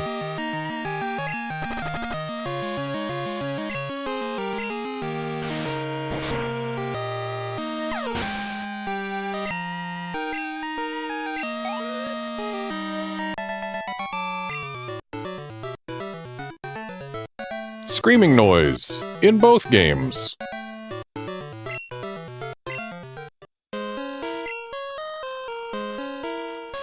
Your Pokemon will like you more if you give them haircuts.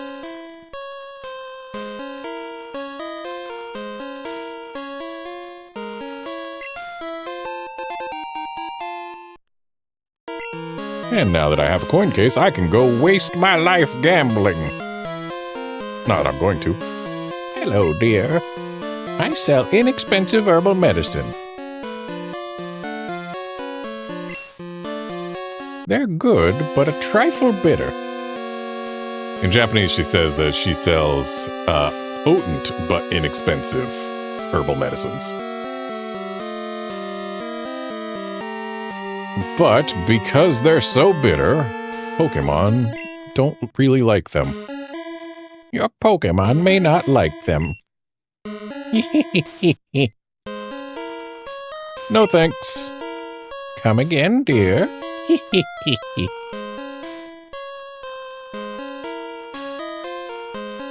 And I believe this is one of the Haircut Brothers. Yep. Runs the Pokemon Salon. The older and better of the two Haircut Brothers. Can make my Pokemon beautiful for just 500 Pokédollars/yen. I would like to do that, but not until I put a certain Zubat in my party. Is that right? That's a shame. Valander, I think she might enjoy making Pokemon suffer.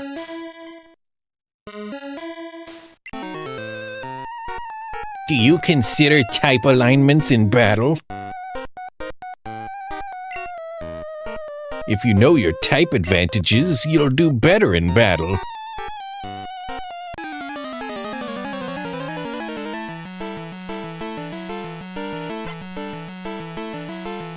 Super Nerd Teru. Or, in Japanese, Super Nerd... science type guy. Teruki. This is the closest we've ever had two names be between the English and Japanese versions.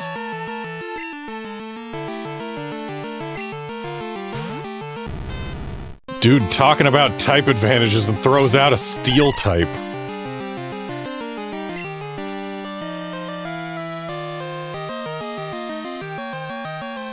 So, my Phanpy does know Mud Slap, which will help here. I'm going to use Synthesis on the left while I use a potion on the right, just to make sure my Phanpy doesn't go down immediately to a Sonic Boom.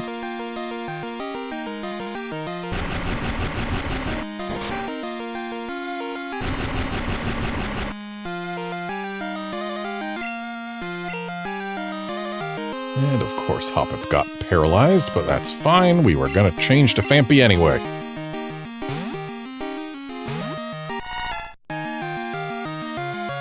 Nice. Tried Thundershock on both. And yeah, that's right, guy. I'm also considering type advantages.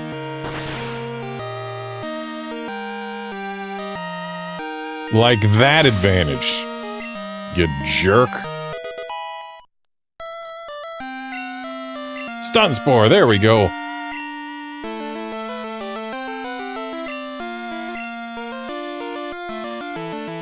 So, Poison Powder does have value. But I prefer Stun Spore. Get something paralyzed, let the other Pokemon on the team take care of it.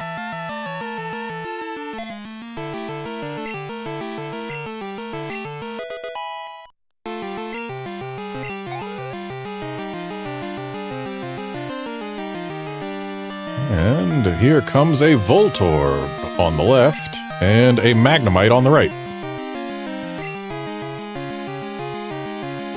Well, back to the Hoppips.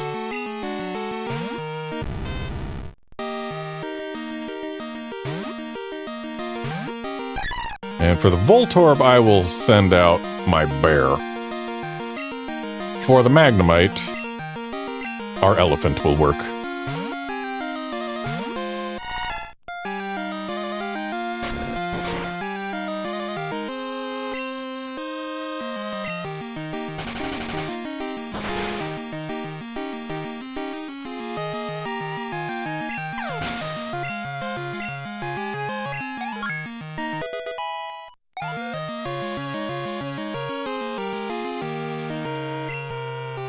And now we've got a Voltorb on the right.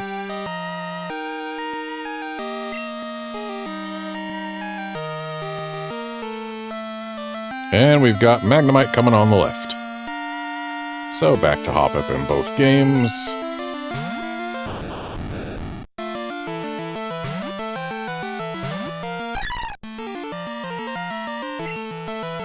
And now left gets elephant, while right gets bear.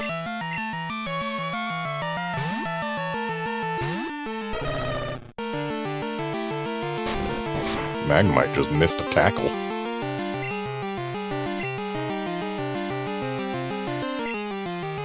I'm glad that Screech missed.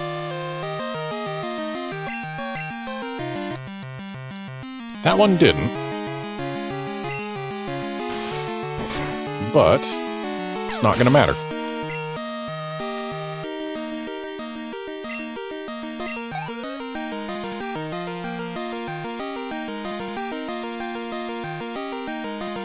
And here comes a Magnemite on the left and a Magnemite on the right.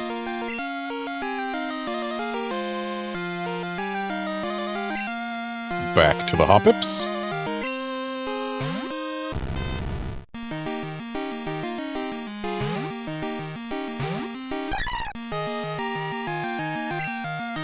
And back to the elephants.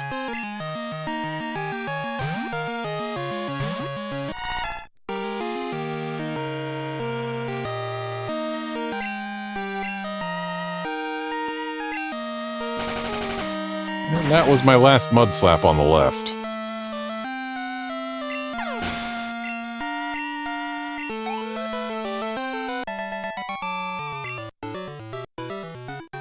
Ow, ow, ow!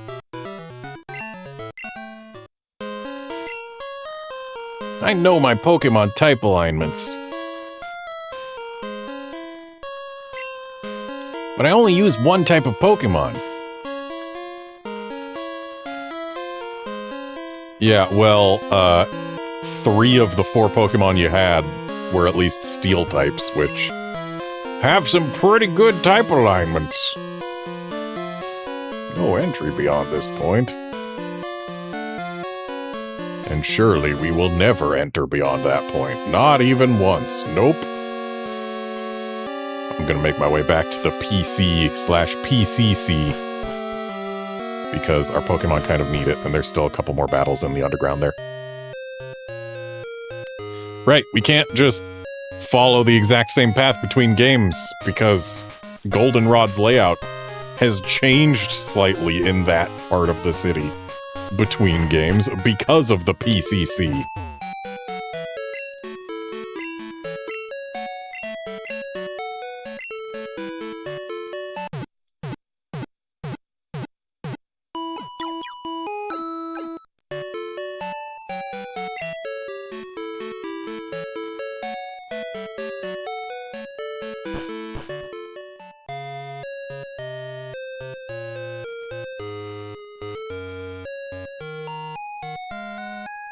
For being real, the PCC is actually kind of inconveniently large.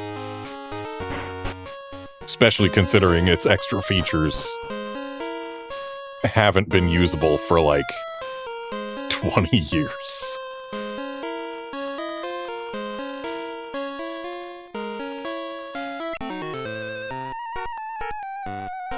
I think you have some rare Pokemon with you.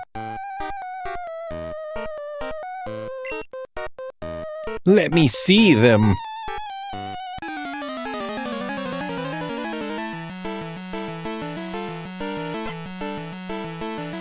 Pokemaniac Donald and Kaiju Maniac Hiroaki.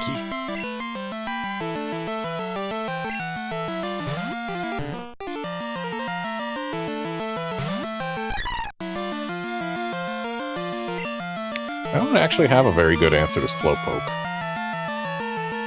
So Bear it is.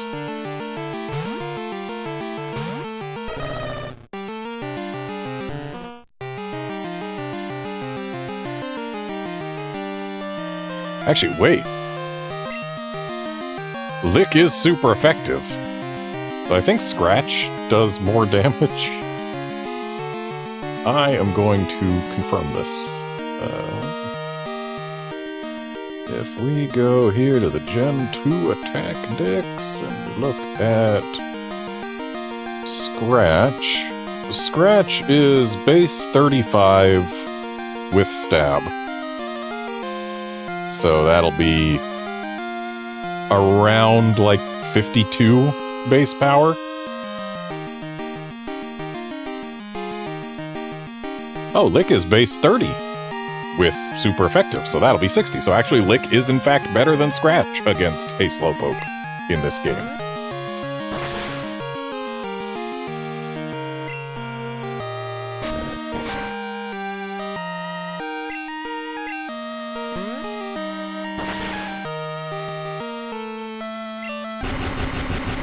Double para. And fully paralyzed on both. Also, something about the Lick animation in this game, it always looks to me like they're just sticking on a piece of tape. Like, it doesn't read to me like, oh, that's a trail of saliva left by a tongue. It looks to me like, yeah, we just ripped off a piece of masking tape and stuck it on there.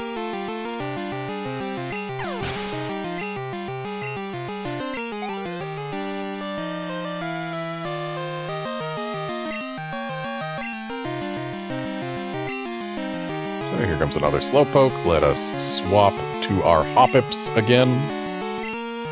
I'll get rid of the Growl on the right.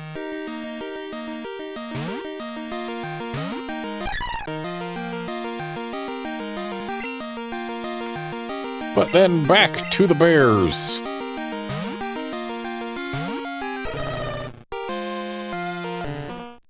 And we got another Growl on the right. It tried to growl on the left, but it missed.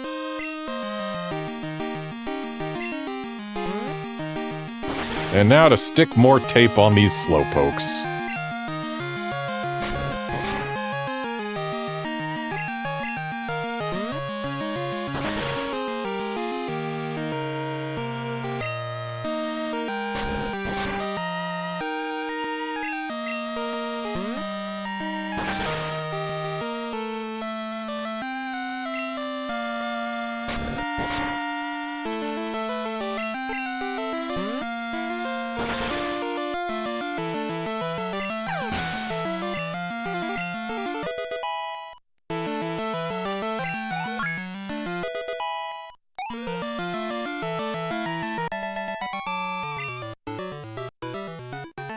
Ah, I lost. That makes me mad.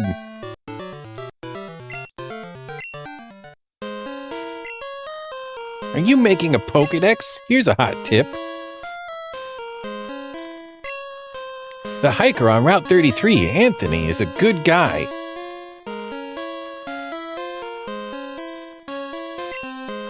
He'll phone you if he sees any rare Pokémon. Yeah, he'll tell me about Dunsparce, which I already have in my decks, sir.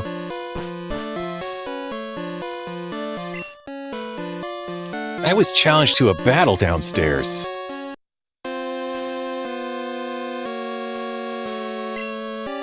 It's rough down there. You'd better be careful.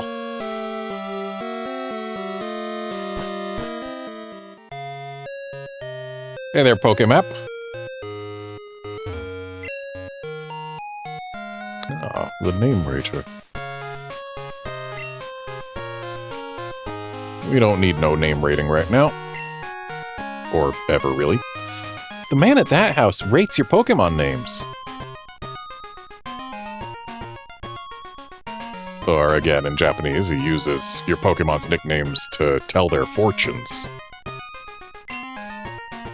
He can even rename your Pokemon.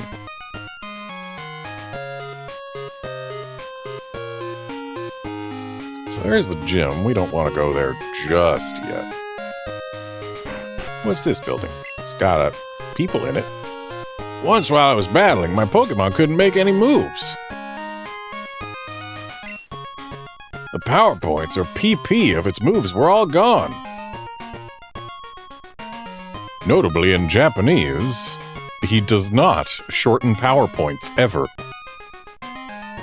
PP was not mentioned. Just power points.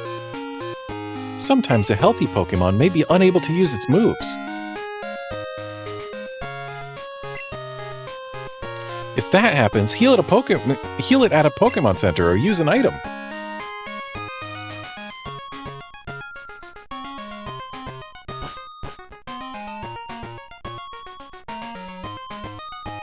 Actually, let's go to the florist.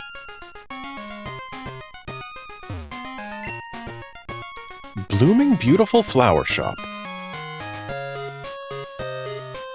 Whereas in Japanese, lots of beautiful flowers, flower shop.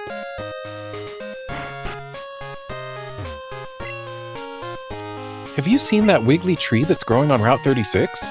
Sure have. My little sister got all excited and went to see it. I'm worried. Isn't it dangerous? Alright, so we gotta beat Whitney before she'll give us the watering can or whatever.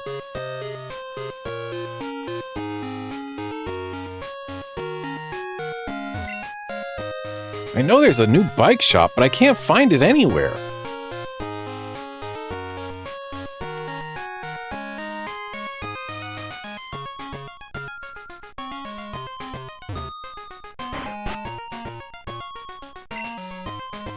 If you treat your Pokemon nicely, they will love you in return. Oh, let me see your Hoppip. It's quite cute. When I use an item on my Pokemon, it acts really glad.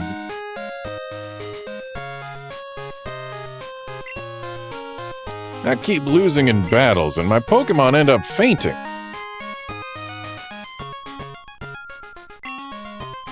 Maybe that's why my Pokemon don't like me much. I think my Quilava has the highest chance of caring about me at all. So, let's see if Quilava/Magmorcupine likes us enough to get us anything. Nope, still just quite cute.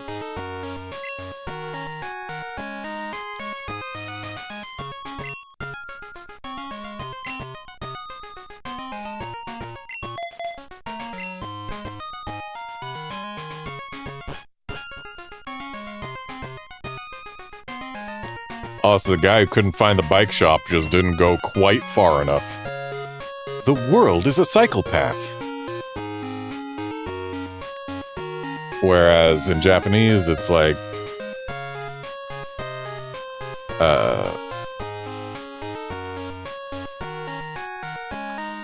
We've got an onomatopoeia here for, like, zooming, so basically, like...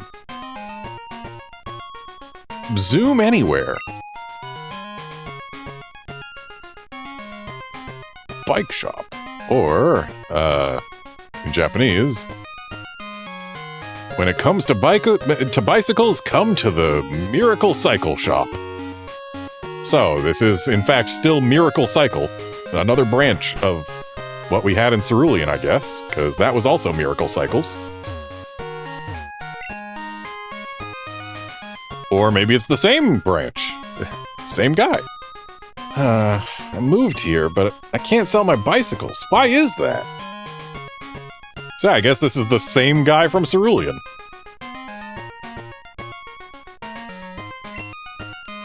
Could you ride a bicycle and advertise for me?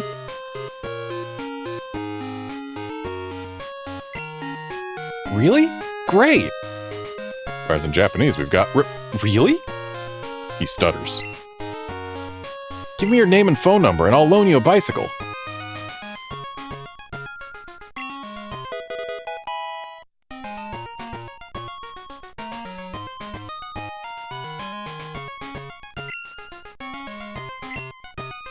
My bicycles are first rate. You can ride them anywhere.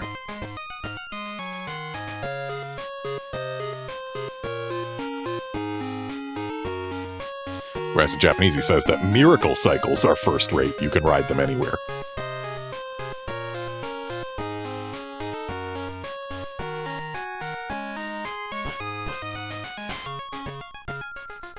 But we can't talk about miracles in the English version of the game because that is a religious reference. Notably, the options here in Japanese, we've got use, we've got quit, but this is, in Japanese, register, not sell. But I understand that they had to shorten it to fit within the choice box here.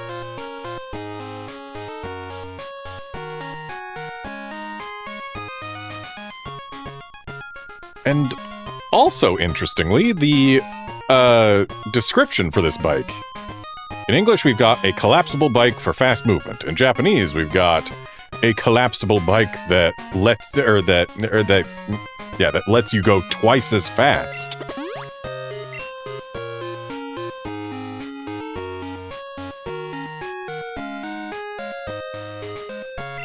So, we got Ralph calling us again. Oh, spending more time with your Goldeen, huh? We've heard this already.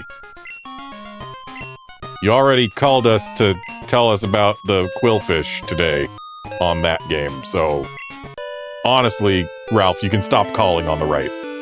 We need you to keep calling on the left until you tell us about Quillfish over there, though.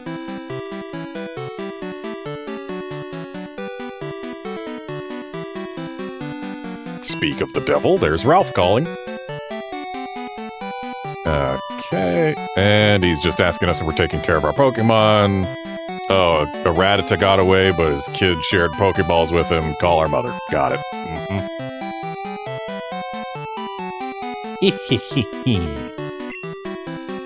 I got in trouble for playing in the basement of the department store.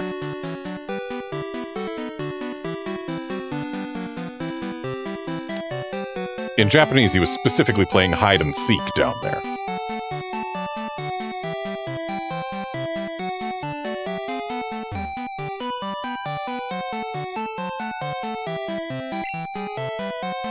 Is that man in black dressed up like a Team Rocket member? How silly!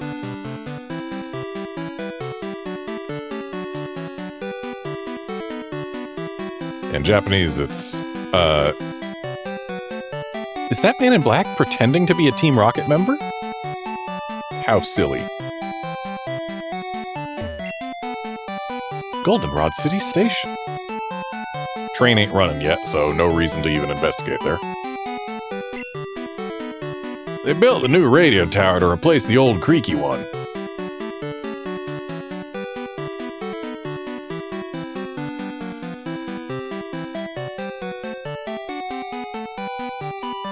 Whereas in Japanese, the old one was... It had gotten so old it looked like it was about to fall over. It wasn't just creaky, it was about to fall over, which is much more serious. Also, I said there was no reason to go in here, but there is some dialogue that we can get. Train hasn't come in. I know, I'll carry the passengers on my back.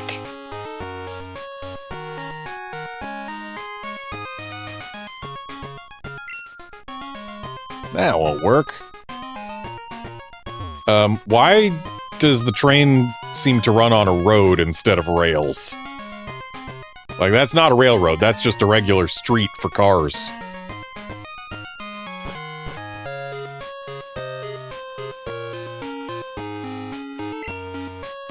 Goldenrod City Radio Tower. So this is the radio tower. What do you want, you pest? Scram!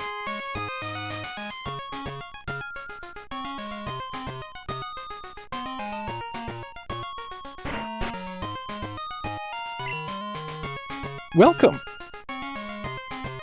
I feel welcomed. Hi, are you here for the Lucky Number Show?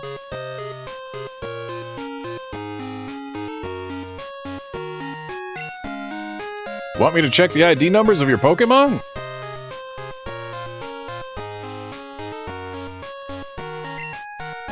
If you get lucky, you win a prize. This week's ID number is 13224, or 60,001 on the left. Let's see if you have a match.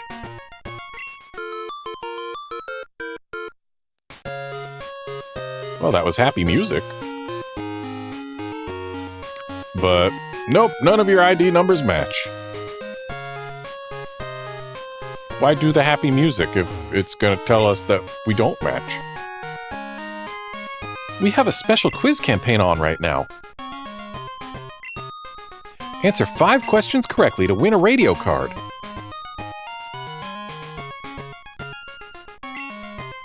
Slide it into your Pokégear to play the radio anytime, anywhere.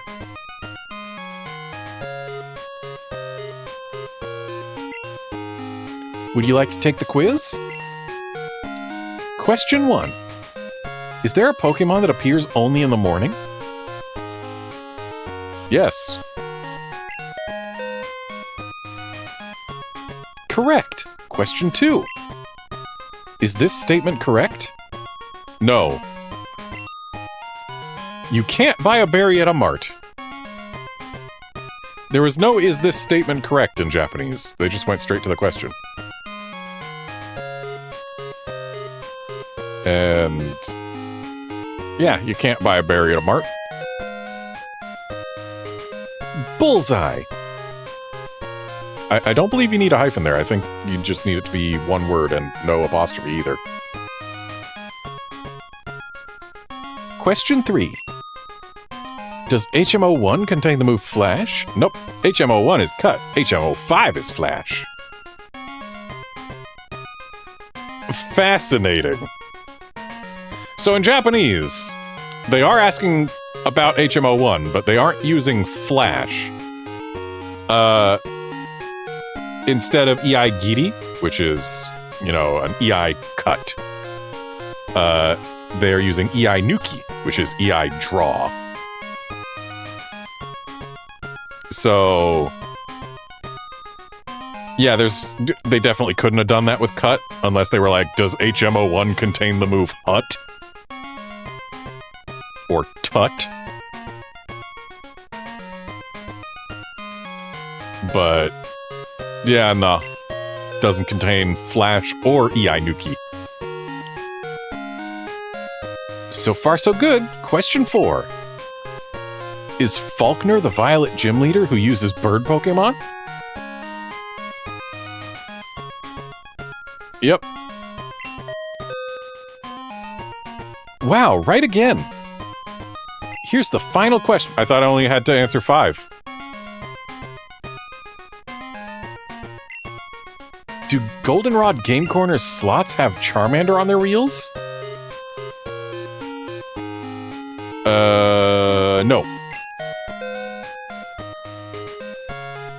Bingo, you got it. Congratulations.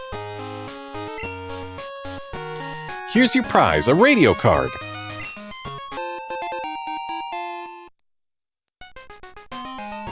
Garnet's Pokégear can now double as a radio.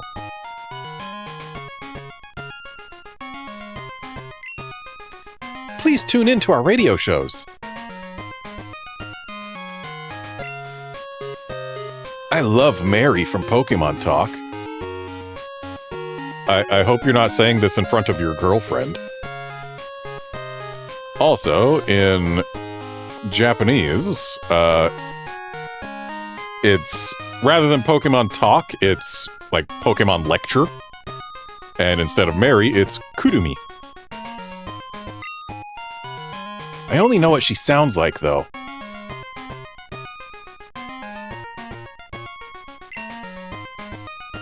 Ben is a fabulous DJ.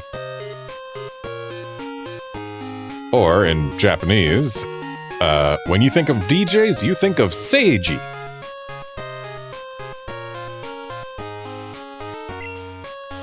His sweet voice makes me melt.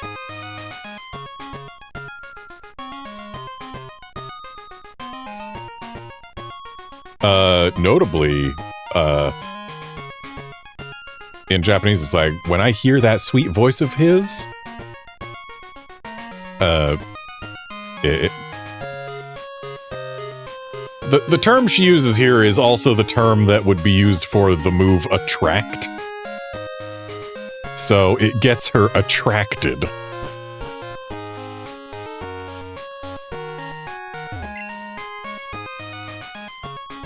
Lullabies on the radio may make Pokemon sleep.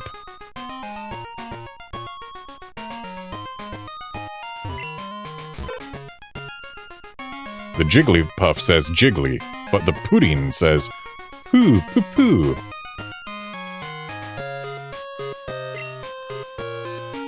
Hi, I'm Buena. Or in Japanese, she is Aoi.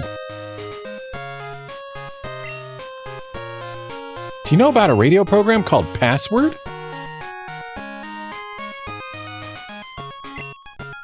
If you can tell me the password from the program, you will earn points.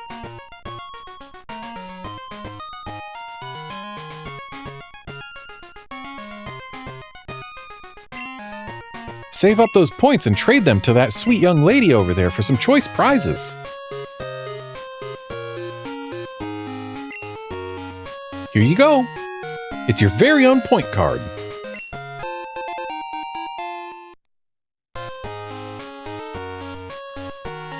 So, it's a blue card in both games, but notably, the blue card actually has a double meaning in Japanese because Buena's Japanese name is Aoi, which literally means blue. She is named Blue and gives us the blue card. So, in English, this could be the good card, for example, and we'd keep that kind of amusing double meaning, because Buena, good. But no, we get the blue card in both games. Tune into my Password show. I don't know what channel the Password show is on.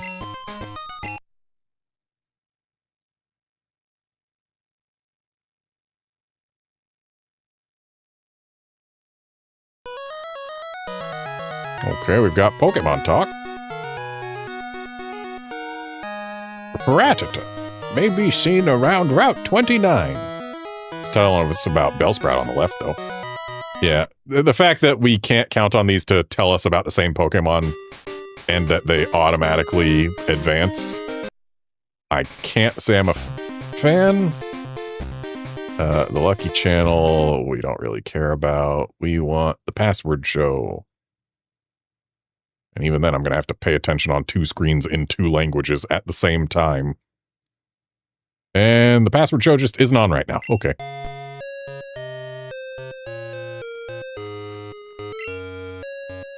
You can cash in your saved points for a lovely prize of your choice. Which prize would you like? I wouldn't mind getting a nugget around now. I'm kind of hurting for money, but that'll take 3 passwords. Oh, please come back again. Also, the fact that you can get an Ultra Ball for 2 points or a Nugget for 3 points. While yes, that does give you earlier access to Ultra Balls, with 1 Nugget, which costs only 1 extra point, you can buy 4 Ultra Balls. And these are the same Pokemon magazines we're used to seeing.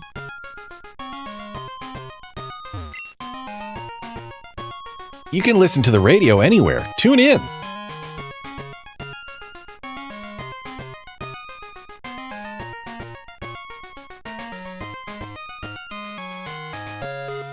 Okay, that's not investigable. And this guy ain't gonna let us up. Sorry, authorized personnel only beyond this point.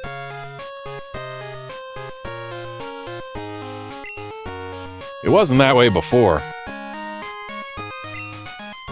There's something wrong with the director. In Japanese, it says the director's acting weird. Second floor, sales. Professor Oak's Pokemon Talk, the hottest show on the air.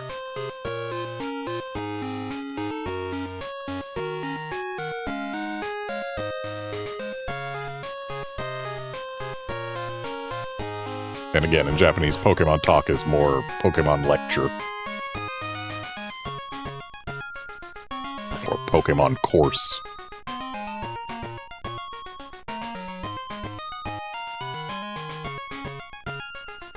Alright, well, I guess, since we've investigated everything else in Goldenrod, it's gym time.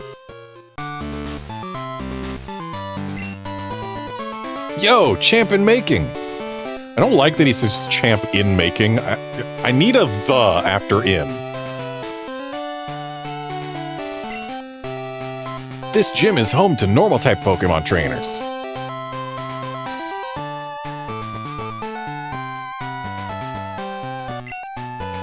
I recommend you use fighting-type Pokemon.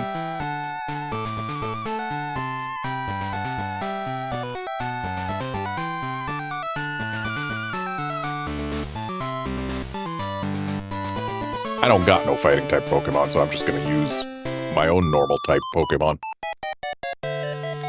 Give it your best shot or I'll take you down!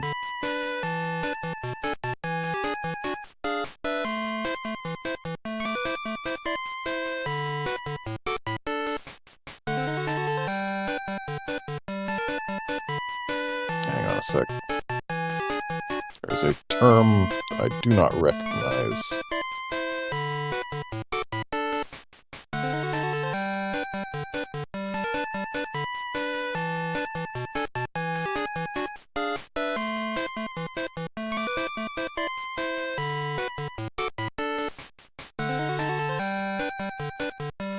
Okay, it's not a term I didn't recognize, it's just a term that I didn't come to mind in this context. So, she says that if we don't come at her for real, then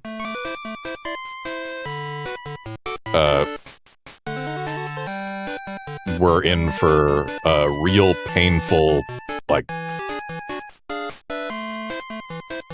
hospital visit, except it's someone visiting us in the hospital. And yeah, she's basically threatening to put us in the hospital. Also, here's another sprite that has changed between languages. We've got two changes.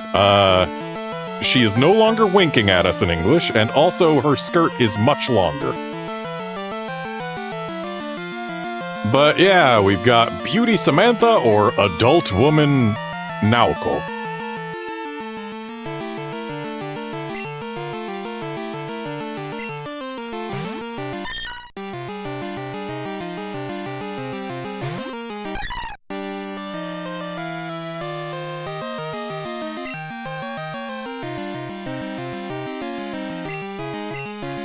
Should have healed my bears before coming in here.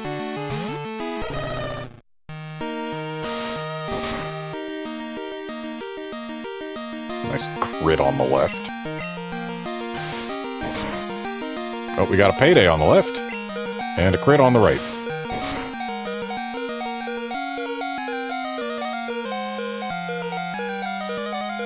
You know what? Let's not let our bears go down. And let us instead elephants.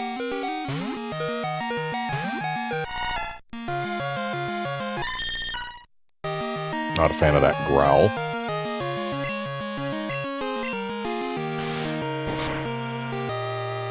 Why am I using tackle? I should be using headbutt. I should really be using headbutt.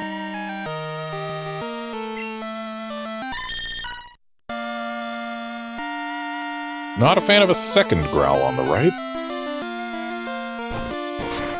Show me a crit.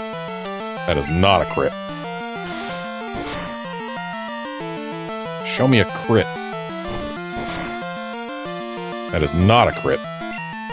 Show me a hit. Oh, hey, we got a payday on the right now, too. So we get extra money on both games. And we got crit by payday. That's not the crit I wanted to see.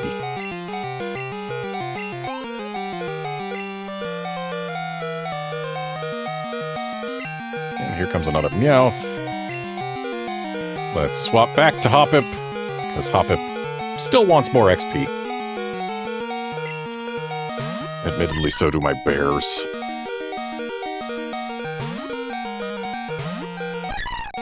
And my Hoppip already got Stun Spore, which is what I really wanted to level it up for. But let's swap now to Quilavas.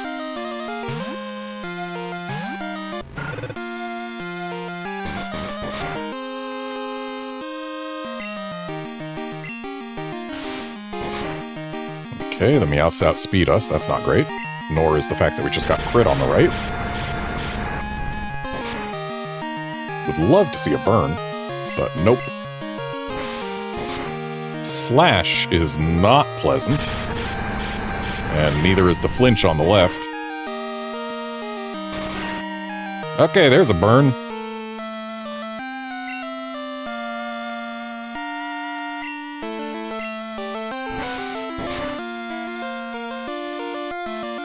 But that crit with Slash was not enough to save Quilava. My bear is too low on health to reliably do much. But we'll still give it a shot. There's always a chance the Meowth decides to somehow not defeat my bear. Like, it could have used Growl, but it didn't. So, how about Phanpy? Will it growl at Phanpy? Nope. But we survived the Slash.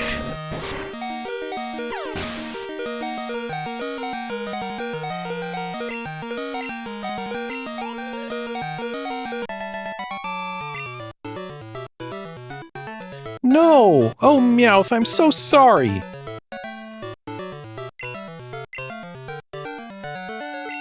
Yeah, we got an extra 32 yen. I taught Meowth moves for taking on any type. You didn't teach it any moves for taking on the Steel type, or the Rock type. Or actually, no, Bite can take on the Rock type. You didn't teach it any moves for taking on the Steel type, though. That thing knows Growl, Scratch, Slash, and Bite. And Steel still resists Dark in this game. Yeah, Slash is pretty strong this early, yes. But those Meowths do not have any moves for taking on the Steel type.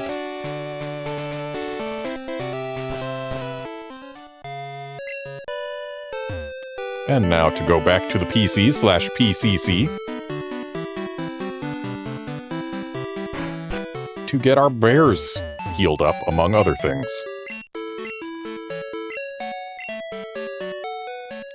I do like the blueness of the PCC. But alas, its large size just makes it an inconvenience compared to the PC.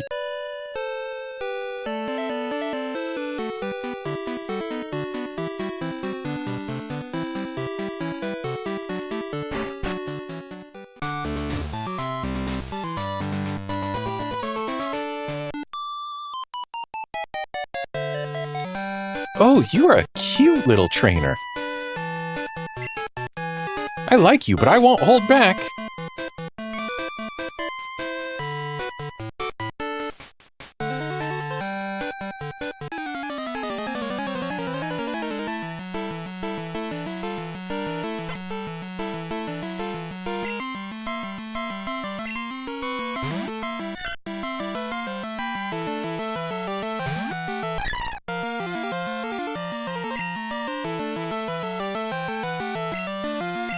No, not Quilava. Bears.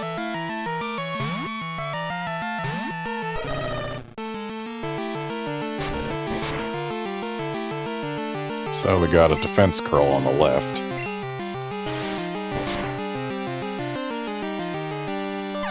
Which did matter.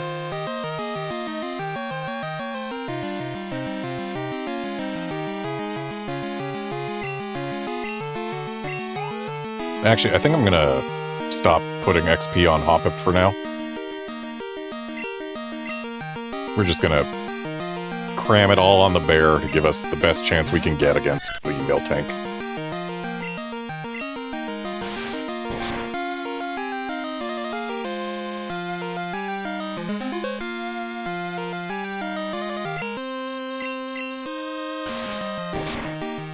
Left center, it likes using Quick Attack, which is annoying. Because without Quick Attack, we would be outspeeding it.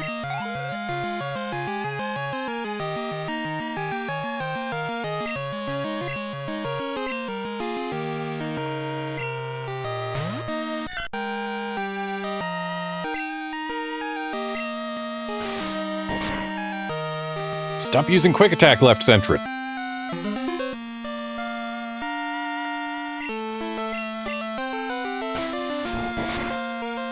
That wasn't an excuse for you to start using it, Right Centret.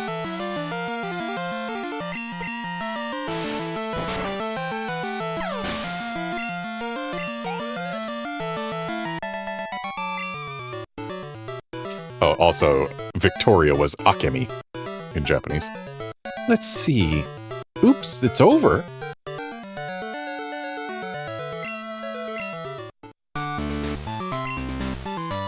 Wow, you must be good to beat me.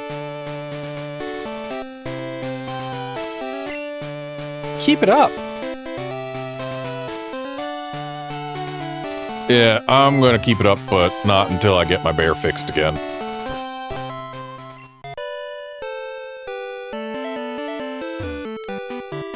One of the most annoying parts about hatching eggs in this game is the longest straight path we have for doing so is literally right here, going north and south through Goldenrod. The problem is there are 3 NPCs who randomly wander and can absolutely wander into the longest straight line path we have available. Not to mention the fact that hatching eggs, just in general, is slower in Crystal. Or in Gen 2, rather. Because instead of being every whatever number of steps, I think like 125, is 1 egg cycle guaranteed. It's every number of steps has a chance to reduce the egg cycles left to hatch by 1. So there's not even a guarantee that every few or every 100 or so steps you take will actually provide any progress to hatching an egg. It's honestly pretty terrible. It's not great. Don't let my Pokemon's cute looks fool you. They can whip you.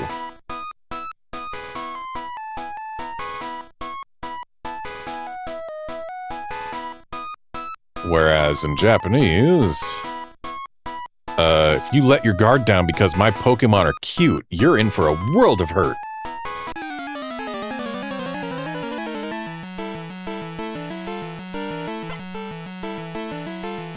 And I believe this is the first lass we've found in this game. So we've got Lass Carrie and Miniskirt Mika.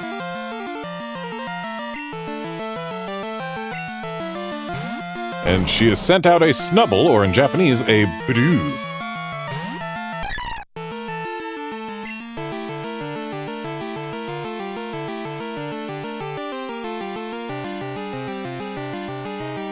Right, I was gonna swap my bears out front. No time like the present. Also, they say this gym uses normal types and that we should use fighting type Pokemon against them. But I'm pretty sure this here is a fairy type and it resists fighting moves.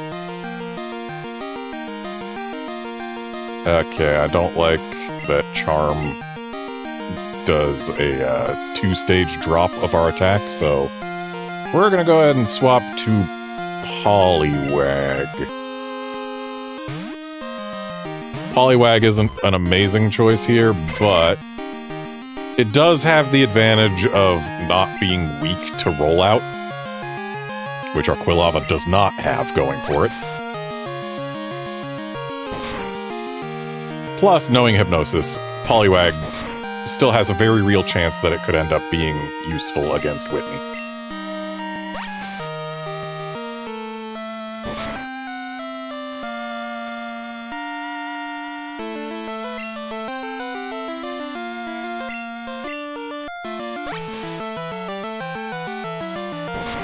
Left Snubble just loves using Scary Face on this Poliwag.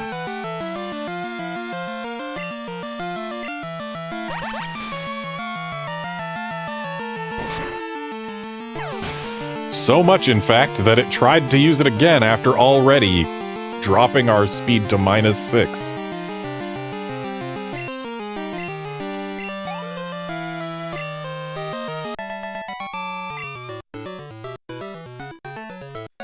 Darn, I thought you were weak.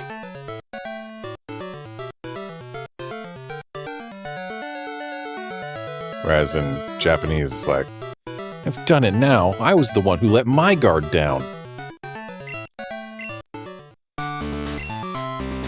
Do my Pokemon think I'm cute?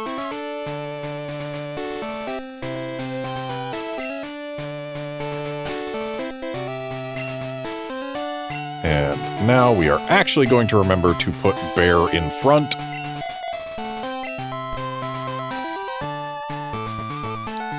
I believe we have exactly one non-Whitney trainer left. Yes. I like cute Pokemon better than strong Pokemon.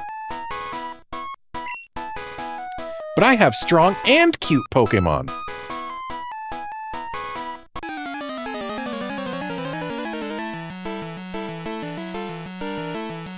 In Japanese, it was more of a, but the Pokemon I have are both strong and cute. Which, yeah, it's basically the same thing that we got in English, but it's a little bit clearer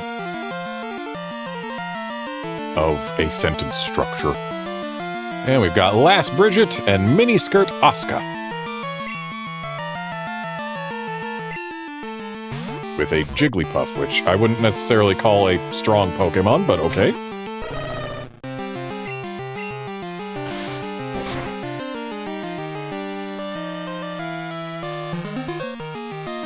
Used Defense Curl on the right. I wasn't paying attention to what it used on the left, but it missed. And then we crit, so left Jigglypuff is done. And right Jigglypuff is not far behind.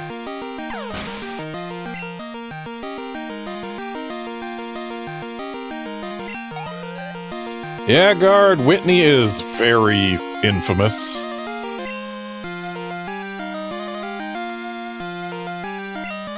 And we've got more Jigglypuff incoming.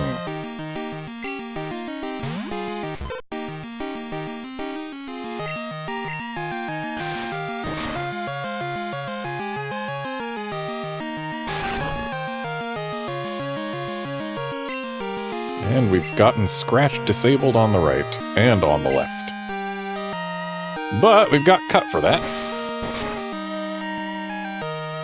Technically, Cut is stronger than Scratch, but it's less accurate.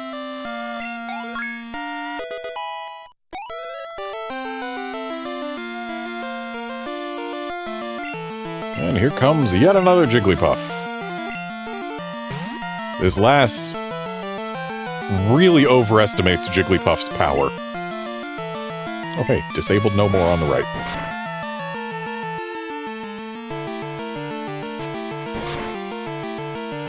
Still disabled on the left, though.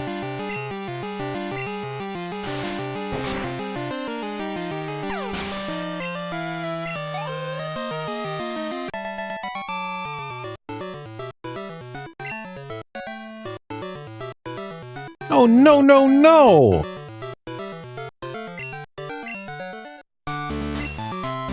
I'm trying to beat Whitney, but it's depressing. Speaking for a lot of Gen 2 players, she is.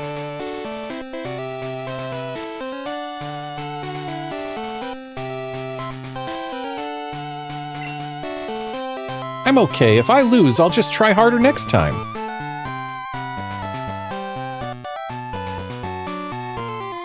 And I know Whitney was right there, but I'm gonna go visit the PC/PCC once more to get my team in top shape without using any items, because I don't want to have to spend more money on items. I want to spend my money on balls. Oh, hey, it's nighttime.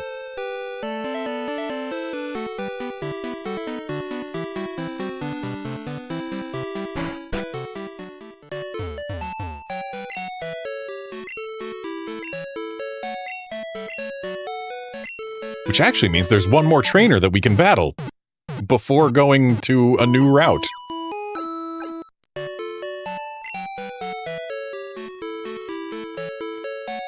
So let's go get one more trainer's worth of XP onto our bears. Also, apparently the Pokemon Center had to be expanded before it could have any windows.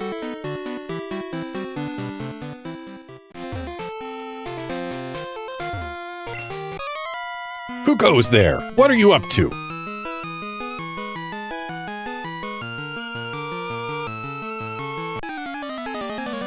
In Japanese, it wasn't a who goes there, it was a hey you, what are you up to?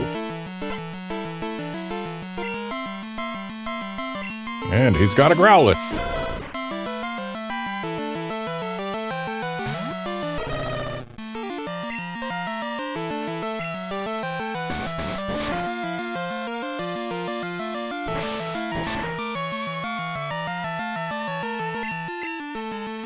This Growlithe is actually going to be pretty decent XP, given it's level 17.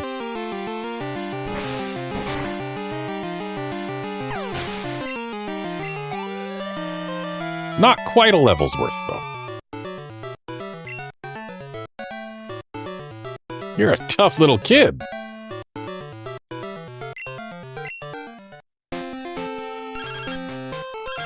Oh, Mom is calling. Hi, Garnet. How are you? I found a useful item shopping, so I bought it with your money. Sorry. Again, she bought it with her own money. She's just claiming she bought it with ours.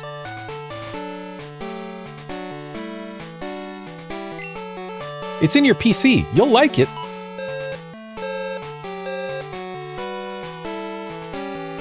I kind of want to finish getting this level on our bear before we fight Whitney. So that's exactly what I'm going to do. Oh, hello, Drowsy. These two are not worth the same amount of XP, but all I care about is getting that level.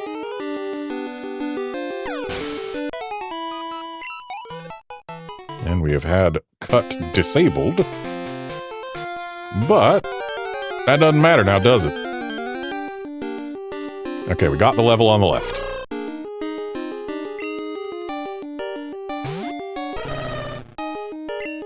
Also, I believe Snubble is no longer available now that it's nighttime. Yep, it is not. If I wanted it, I should have gotten it earlier. Oh well. We can get it on another day.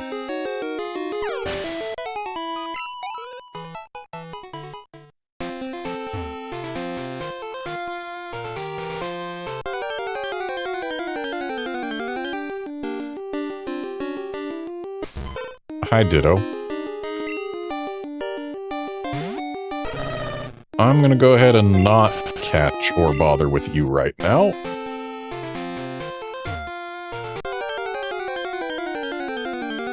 Because once I get the red Gyarados, I'll have the tools I need to go get myself a shiny Ditto in Gen 1.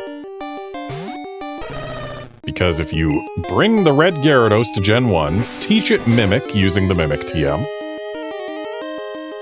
and then have it use Mimic against a Ditto before the Ditto can transform, then the Gyarados will then know Transform, and if the wild Ditto transforms into your transforming Gyarados, and then uses Transform again, when the battle ends, its stats will end up being changed to exactly the DVs that the Gyarados had, which will result in it being shiny. Because the DVs are what determine shininess. And therefore, yeah, you can use your red Gyarados to get yourself a guaranteed shiny Ditto.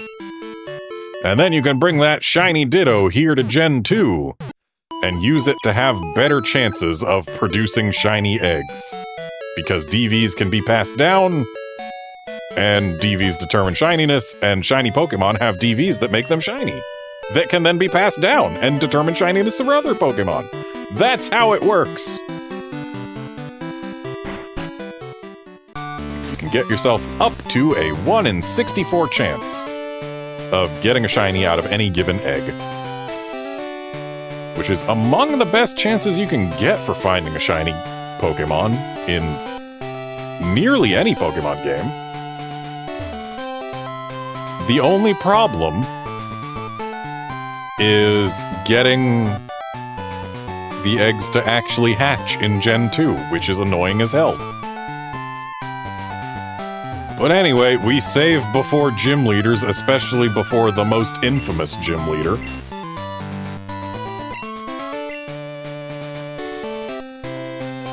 In this game.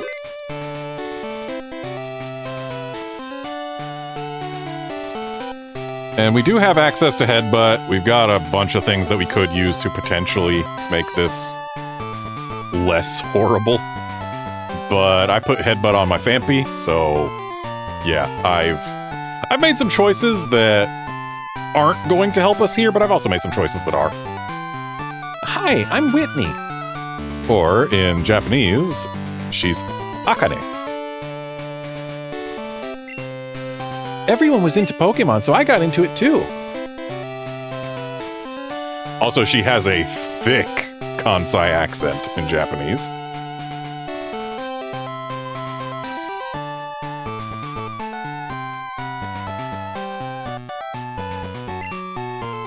Pokemon are super cute.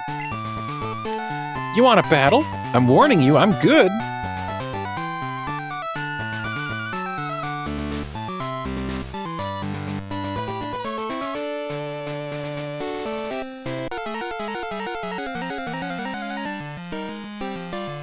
Yeah, given that Goldenrod City is Poke Osaka, it makes sense that she's got a Kansai dialect. But yes, Outlander, you are supposed to imagine her with a thick southern drawl.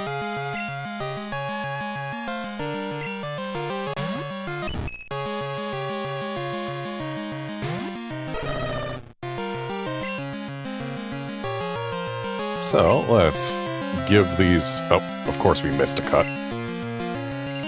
And what are we metronoming up here? False Swipe and Sludge Bomb on the left.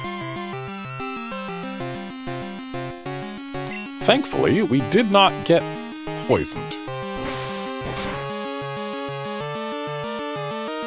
And more metronomes.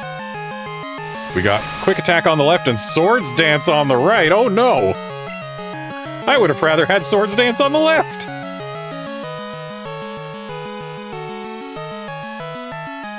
Also, the fact that they can metronome up a Quick Attack means that Clefairy used Quick Attack second. Oh, thank you for letting me crit before the Swords Dance mattered.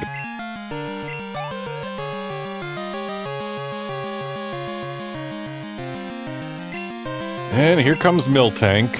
This is an issue. Because I have stated that I do not change Pokemon to get an advantage. I change Pokemon to get XP. And thus, we are potentially giving her a horrible advantage in letting Rollout potentially get started. Was really hoping Hoot Hoot would last more than one turn. Because I wanted to dig into my bag and heal up my bear. But let's bring out the Poliwag now. And maybe we can land a Hypnosis before Rollout destroys our entire team. Nope! But our Poliwag survived Rollout 2. Okay, so now we have a major issue. Like, actually enormous. Because Hoppip is going to take super effective damage from rollout. There's no way Hoppip survives it. And yeah, I believe that is effectively a loss on the right at this point.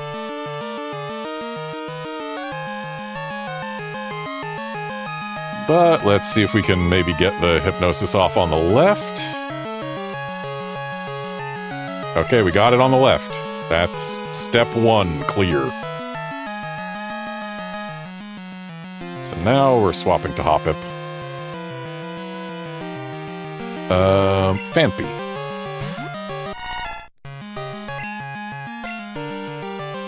Ooh, we got a miss! And we do still have some options here to make this Miltank less of a threat. Namely, we're going to use Mud Slap until we no longer have a Phanpy. Which isn't very long!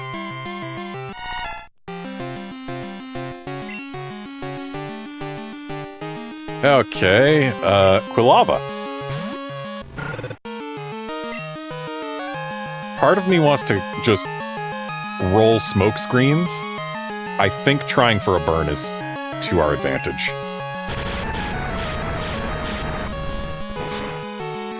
And Hoppip is going to keep on tail whipping until this Miltank wakes up, and then we're going to use Stun Spore.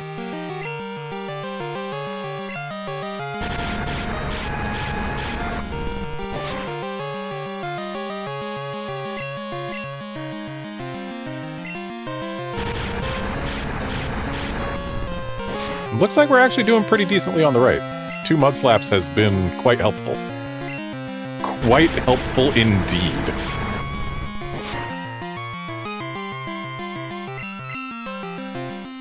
And there's a milk drink. No real surprise there.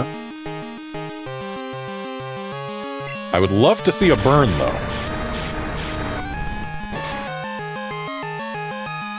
Okay, Miltank woke up on the left and used rollout.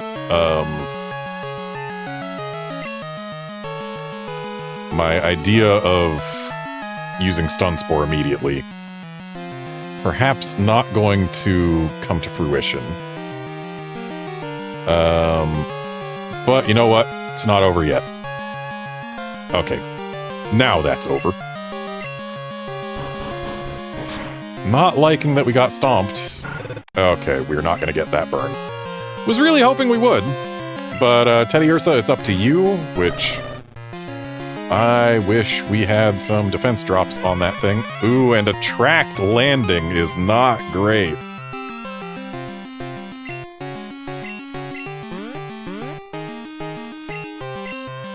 Yeah, I don't think we're going to win through this attract.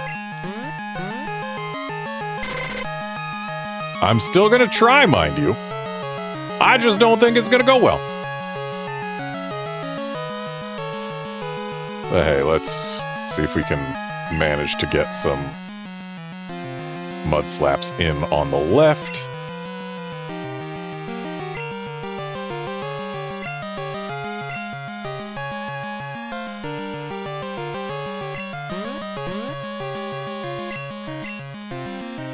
Well, we got 1 Mud Slap on the left.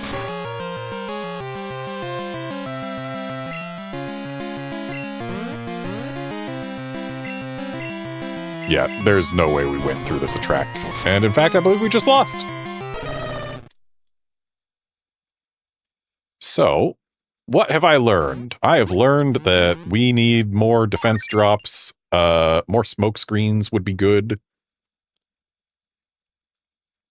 The left one we actually do have a lot of defense drops on, so we still have a chance.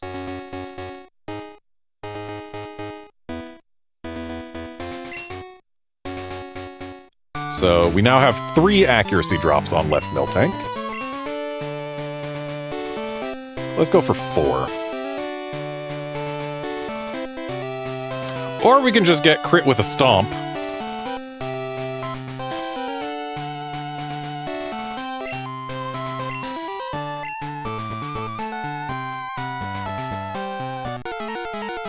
See if we can put this thing to sleep.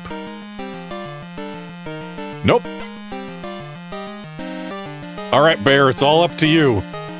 This thing's had its defense lowered quite a bit. It's got 3 accuracy drops. You've got a chance. Or you can get hit by Attract through 3 accuracy drops. That's also an option.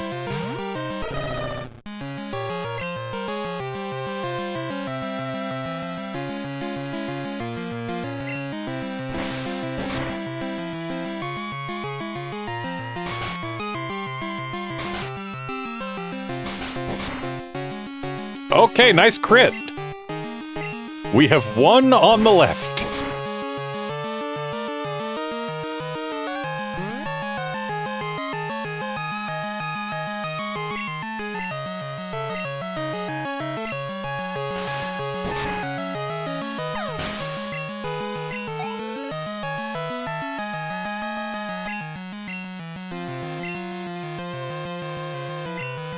Okay, swapping to the Hoot Hoot, just to give ourselves some space. Though again, this is a risk because it means that rollout's going to get started.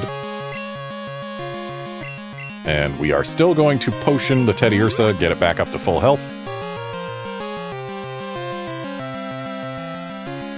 And guard, there were several chances for it all to be saved right there. The crit absolutely did save us, yes. But a miss could have done the same, and again, that Miltank had 3 accuracy drops.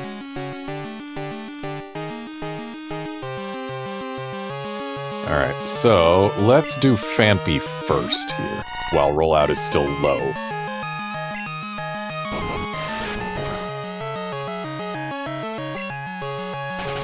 Because resisting rollout and having it be at a low stack means that these mud slaps are...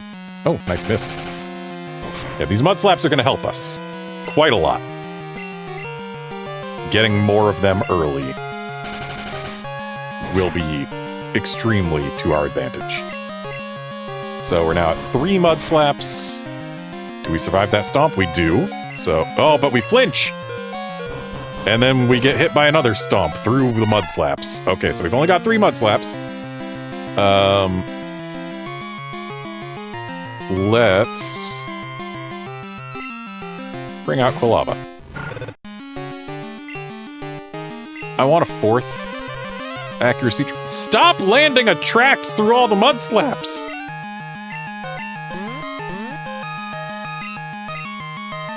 Left Quilava couldn't be infatuated. Okay, there's 4 accuracy drops. If that ain't enough to keep us in the good zone, then we just know RNG didn't want me to win to begin with. And hey, look at that, a stomp lands. Do we get to attack through the infatuation? Nope. I'd love to see a burn, but then again, a burn is actually probably not the greatest thing. Like, reducing Miltank's attack is good, but we still have our Poliwag and our Hoppip, so yeah. Let's actually just go for more smoke screens. If we can get all 6 accuracy drops, that would be incredible. But nope, we're stuck at 4. Alright, here's what I'm gonna do. I am going to Poliwag it up. See if we can't get a sleep on this thing. Okay, we missed number 1, and then we've gotten stomped through 4 accuracy drops, and we missed Hypnosis again. And we missed Hypnosis again. And we've been stomped again. Cool. Love missing Hypnosis 3 times, but having 2 of 3 stomps land on us when the opponent Miltank has had 4 accuracy drops. Anyway, let's get a Stun Spore out here. That'll at least prevent it from acting sometimes and also slow it down. That will be a huge help for us. And then we're gonna Tail Whip until either we can't Tail Whip anymore or until we lose Hoppip.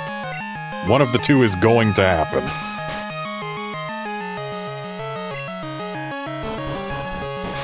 Please survive, Hoppip. Nope. Okay, just 2 Tail Whips. Not as many as I would have liked to see. why is this Miltank's accuracy still so high after 4 drops? Anyway, I'm gonna use another Leer. Right, this thing has Attract. I need to respect that.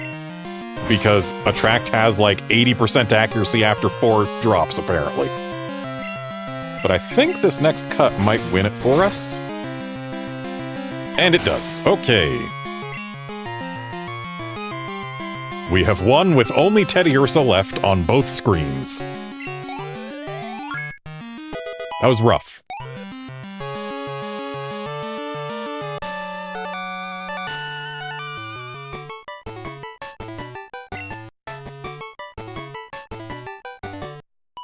Sob. Wah, you're mean. You shouldn't be so serious. You child, you.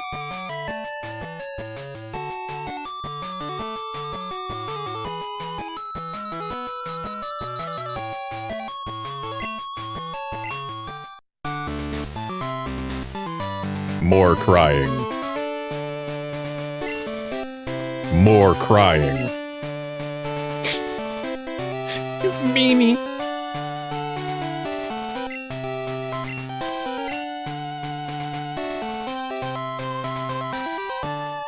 Oh no, you made Whitney cry. It's okay, she'll stop soon. She always cries when she loses.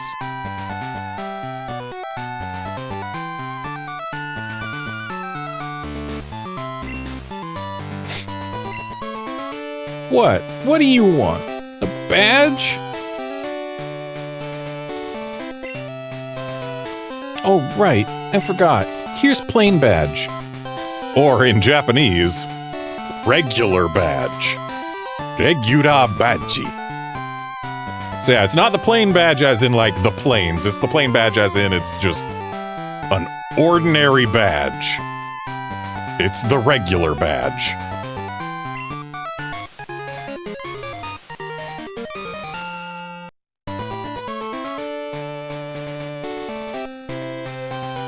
The regular badge lets your Pokémon use strength outside of battle.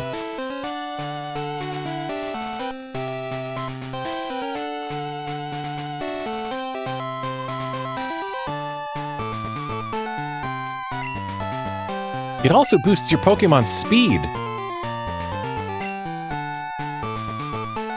Oh, you can have this too.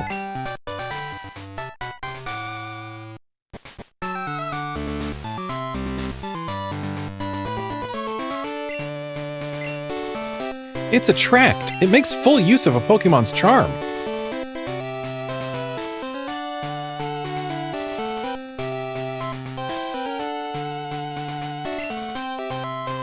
Isn't it just perfect for a cutie like me?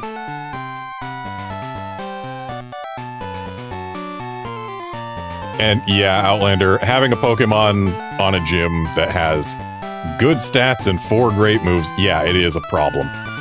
Especially when, like, if it weren't for Rollout, Ghosts would hard wall her.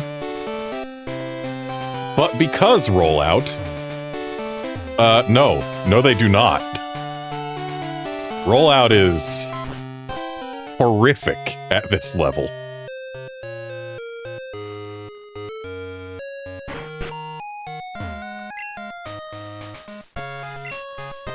Yeah, we've seen the Wiggly Tree. Little sister got excited.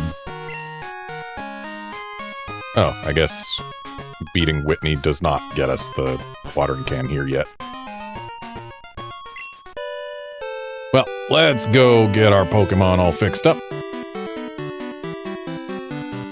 Also, I wanted to go get to the Quillfish outbreak today, but that might have to wait. So yeah, I don't really have much more time today. Most days I'd be able to stream for another hour or so after this point, but not today! And it's still gonna be a while before I can get to the Sudowoodo unless I skip some things. So, yeah, that's gonna be it for this stream. We beat Whitney. That's what matters. And I'll be back on Tuesday with more Pokemon Crystal and Pokemon Crystal. See you then, friends.